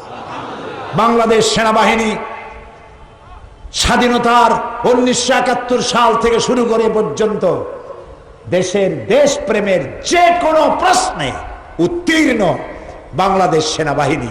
যে দেশে গেছে সেই দেশে বাংলাদেশ সেনাবাহিনী সুনাম কুড়িয়ে এনেছে বাংলাদেশে। আলহামদুলিল্লাহ, আমরা বলি আলহামদুলিল্লাহ। সুতরাং আমার সেনাবাহিনী আছে, আমার র্যাব আছে, আমার পুলিশ আছে, আমার বিডিআর আছে, আমার 14 লক্ষ মানুষ আছে, আর আছে তাদের 14 কোটি মানুষ, এর 28 কোটি হাত। সুবহানাল্লাহ, আলহামদুলিল্লাহ। কোন সন্ত্রাস নয়, মারামারি নয়, গণতন্ত্র। আমি একটি স্পষ্ট কথা এখন বলবো, এই কথাটি কানে নিয়ে বাড়ি চলে যাবেন। সেই কথাটি হচ্ছে এই, সন্ত্রাস দিয়ে পৃথিবীতে ইসলাম আসে নাই, কোন নবী সন্ত্রাস করেন নাই, কোন সাহাবী সন্ত্রাস করেন নাই, কোন গোপন আন্দোলন ইসলাম বিশ্বাস করে না, সন্ত্রাসে বিশ্বাস করে না। গণতান্ত্রিক পদ্ধতির মধ্য দিয়ে বাংলাদেশে আল্লাহর আইন প্রতিষ্ঠা করার জন্য যদি জামাত ইসলামীকে 100 বছর অপেক্ষা করতে হয়, জামাত ইসলামী অধীর আগ্রহে 100 বছর অপেক্ষা করবে, তবুও চরমপন্থা সন্ত্রাসের পথ অবলম্বন করবে না, করবে না, করবে না।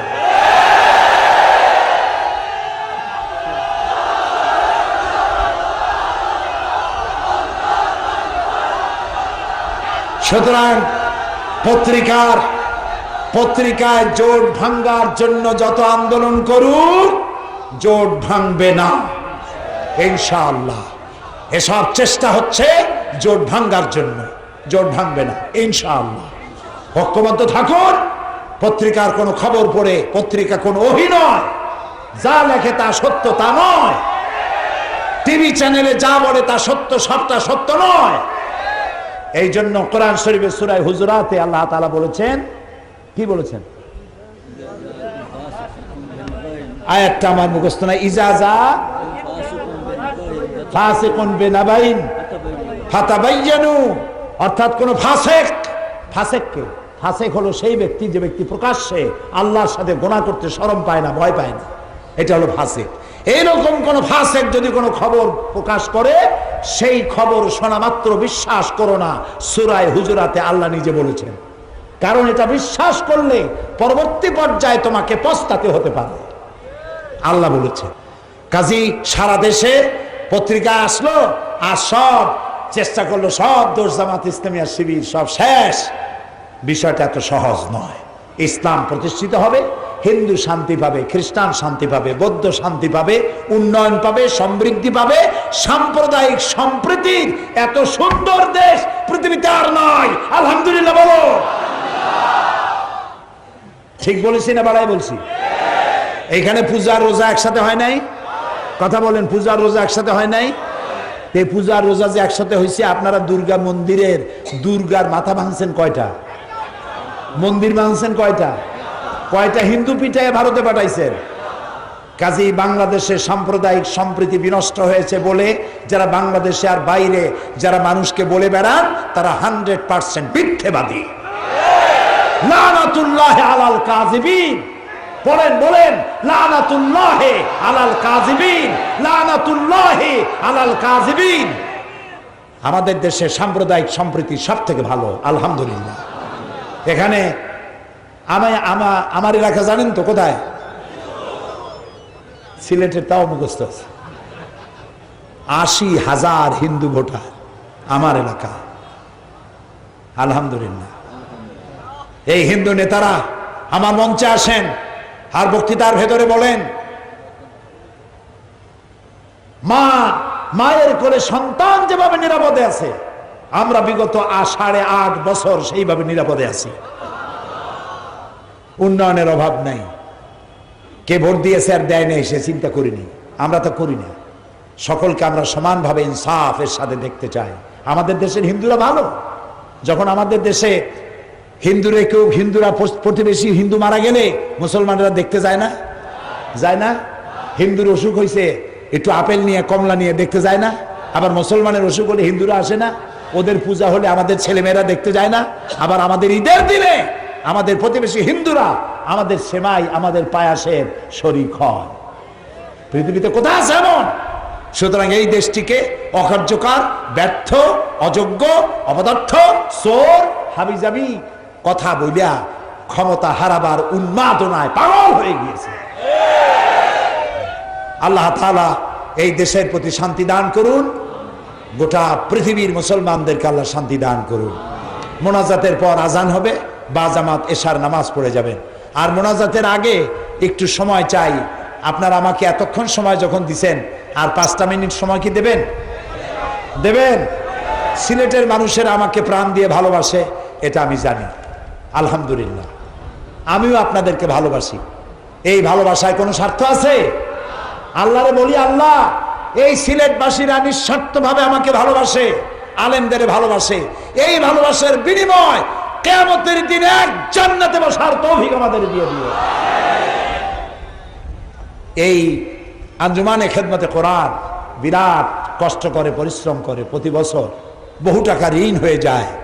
আপনারা আপনাদের পাশেই বাক্স আছে, এই বাক্সগুলির মধ্যে আপনারা কিছু টাকা ফালাইলেই, তাড়াতাড়ি করে ফালালে, দ্রুত ফালালে, তাহলে আমরা মোনাজাতটা করে দিই। পকেটে হাত দেন আর ওই বাক্সের মধ্যে ফালাই দেন। 5টা মিনিট সময় দাঁড়াবেন না, কেউ মোনাজাত না করে যাবেন না। লন্ডনে যেসব মুসলমান আছে, সৌদি আরবে আছে, কুয়েতে আছে, কাতারে আছে, আমেরিকায় আছে, সবার জন্য দোয়া করা হবে। মাত্র 5টা মিনিট সময়, মাত্র 5 মিনিটস।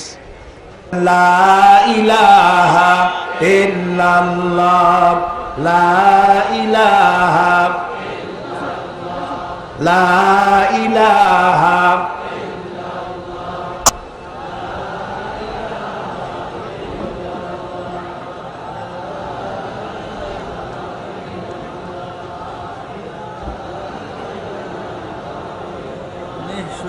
সন্তানের জন্য দোয়া চাইছে।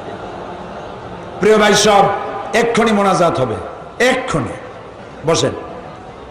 হযরত মাওলানা আব্দুল মালিক সাহেব উস্তাজুল আসাতিজা, হাজারো আলেমের উস্তাদ, বার্ধক্যে উপনীত হয়েছেন। তিনি বলছেন, অনেক মেয়ে লোক দোয়া চেয়েছেন, সন্তান নাই। আমরা দোয়া করবো আল্লাহ নিঃসন্তানীকে সন্তান দিক, বলেন আমিন। যারা লন্ডনে আছে, যারা আমেরিকা আছে, যারা বিভিন্ন জায়গায় সিলেটের বাইরে আছেন, সবার জন্য দোয়া হবে। আল্লাহর জন্য দোয়া কবুল করেন, বলেন আমিন। ঢাকা থেকে অনেক লাইব্রেরি আছে, যাওয়ার সময় বই কিনে নিয়ে যাবেন। কোরআন শরীফ অনেকে বোঝে না। আল কোরআন একাডেমি লন্ডন, আল কোরআন একাডেমি লন্ডন, তারা কোরআন শরীফ সেবেছে সহজ সরল বাংলা অনুবাদ। একদিকে আরবি আর একদিকে বাংলা অনুবাদ, খুবই সহজ সরল, এত সুন্দর সহজ সরল অনুবাদ এর পূর্বে আমি দেখি নাই। এত সুন্দর তাফসীর নয়, শুধু অনুবাদ। 750 পৃষ্ঠা, হাদিয়া মাত্র 120 টাকা। বাংলাদেশের কোনো প্রকাশনী দিতে পারবে না, তারা লাভের জন্য এটা করে নাই। শুধুমাত্র মুসলমানেরা কোরআন যেন বোঝে, অন্তত অর্থটুকুন বোঝে, এই জন্য কস্টিং প্রাইজও না, এমনি মানুষের কাছে কোন রকম এগুলি পৌঁছে যায়। সেজন্য 120 টাকা হাদিয়ায় এত বড় 750 পৃষ্ঠার কোরআন শরীফ হাদিয়া দিয়া আপনারা নিয়ে যাবেন। আর সন্ত্রাসের ব্যাপারে যে দায়ী করা হয় আলেম ওলামাদেরকে, ইসলামকে। সন্ত্রাসের সাথে ইসলামের যে কোনো সম্পর্ক নাই, কোনোদিন ছিল না, আজও নাই। সে ব্যাপারে সন্ত্রাস ও জঙ্গিবাদ দমনে ইসলাম এটি ব্যাপী। কোরআনে কারীমের তাফসীরের মাহফিলের শেষ দিনে তোমার দরবারে হাত তুলেছি, আল্লাহ দয়া করে মেহেরবানি করে আমাদের জীবনের গুনাহ মাফ করে দাও। রব্বুল আলামিন আমাদের মধ্য থেকে আমাদের মা বাপ যাদের দুনিয়া থেকে জন্মের মতো বিদায় হয়ে গেছে, কবরগুলিকে জান্নাতের টুকরায় পরিণত করে দাও। রব্বির হামহুমা কামা রব্বায়ানি সগীরা। সবাই পড়েন, রব্বির হামহুমা কামা রব্বায়ানি সগীরা। আয় আল্লাহ তাআলা, হাজার হাজার মা বোনেরা শরীক হয়েছেন, মা বোনদের গুনাহ খাতা মাফ করে দাও, রোগ ব্যাধি মাফ করে দাও, নিঃসন্তানীকে সন্তান দান করে দাও। আল্লাহ তাআলা বিপদগ্রস্ত মুসলমানদের সাহায্যকারী তুমি হয়ে যাও। রব্বুল আলামিন আমাদের এই অল্প বয়সে যতটুকুন অভিজ্ঞতা, যতটুকুন বয়স পেলাম, আর যতটুকুন পড়াশোনা করেছি, তার মাধ্যমে বুঝতে পেরেছি পৃথিবীতে মুসলমানেরা আজ যত বড় ষড়যন্ত্রে পড়েছে, এত বড় বহুমুখী ষড়যন্ত্রের আগে হয়েছে বলে আমাদের জানা নাই। রব্বুল আলামিন তোমার কাছে আশ্রয় প্রার্থনা করি, দুনিয়ার সব মুসলমানদেরকে ষড়যন্ত্রের হাত থেকে আল্লাহ তুমি রক্ষা করো। আমাদের এই প্রিয় জমিন, আমাদের এই প্রিয় জমিনে তোমার মাহবুব বান্দা হযরতে শাহজালাল ঘুমিয়ে আছেন। এই জমিনে শাহপরান, এই জমিনে হযরত খানজাহান আলী, এই জমিনে শাহ মাকদুম সহ কত বড় আলেম, কত বড় বড় ইসলামী চিন্তাবিদ, কত মোমেন বান্দা বান্দি এই জমিনে শুয়ে আছে। মাদ্রাসা আছে, মসজিদ আছে। এই জমিনের মানুষেরা সকালবেলায় ফজরের আজান শুনে ঘুম ভাঙ্গে, আবার এশার আজান শুনে নামাজ পড়ে রাতে শুতে যায়। আল্লাহ এই দেশটাকে তুমি ভারতের দাস বানায়ো না, গোলাম বানায়ো না। আল্লাহ কোন দেশের সেবা দাস বানায়ো না, তাবেদার রাষ্ট্র বানায়ো না। রব্বুল আলামিন আমাদেরকে আমাদের মতো করে স্বাধীন অবস্থায় থাকার তৌফিক দান করে দিও। রব্বুল আলামিন তোমার কত দয়া, সারা দেশে বোমাবাজরা যে বোমা জোগাড় করছিল, তোমার শুকর আদায় করি। তুমি যদি ধরায় না দিতে মাবুদ, বাংলাদেশ ভাঙ্গে চুরে চুরমার হয়ে যেত। আল্লাহ এই শেখ রহমান আর এই সিদ্দিকুল্লাহরে আল্লাহ জনমের শাস্তি দাও। যতগুলি মানুষ মেরেছে, যত মানুষকে মিসগাইড করেছে, আল্লাহ তোমার কাছে এদের হেদায়েত কামনা করি, শাস্তি কামনা করি। আরো যত দুষ্টরা পালায় আছে সবগুলো ধরায় দাও। এই কাজে যারা মদত দিয়েছে, যারা বুদ্ধি দিয়েছে, যারা পরামর্শ দিয়েছে, যারা অস্ত্র সাপ্লাই করেছে, আল্লাহ তাআলা তোমার কোরআন সামনে আমরা লাখো জনতা তোমার কাছে বিনীতভাবে ফরিয়াদ করি, সমস্ত ষড়যন্ত্রকারীদেরকে গোটা রাষ্ট্রের জনগণের সামনে এদেরকে উলঙ্গ বানায় দাও।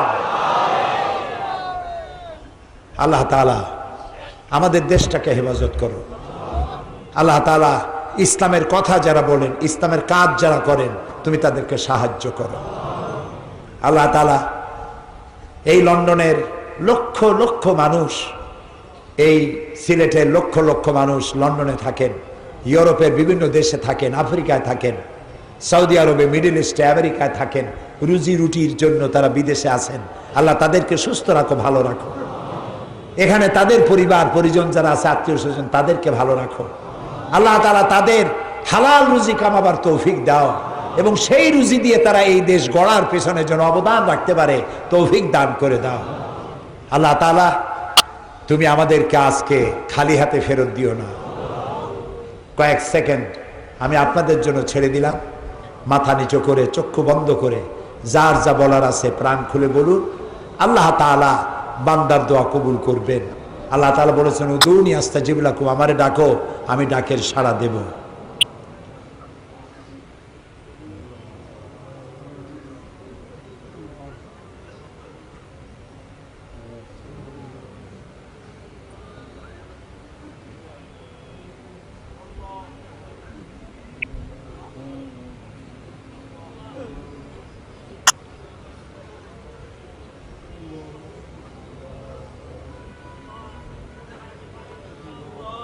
আয় আল্লাহ, তুমি তোমার আরশে আজিম থেকে তাকাও আমাদের দিকে। আমাদের ঈমান, আমাদের আকীদা তুমি দেখতে পাচ্ছ আমরা এখন কোথায় বসা আছি। আমাদের ঈমান, আমাদের আকীদা তুমি শুনতে পাচ্ছ আমরা এখন কি বলছি।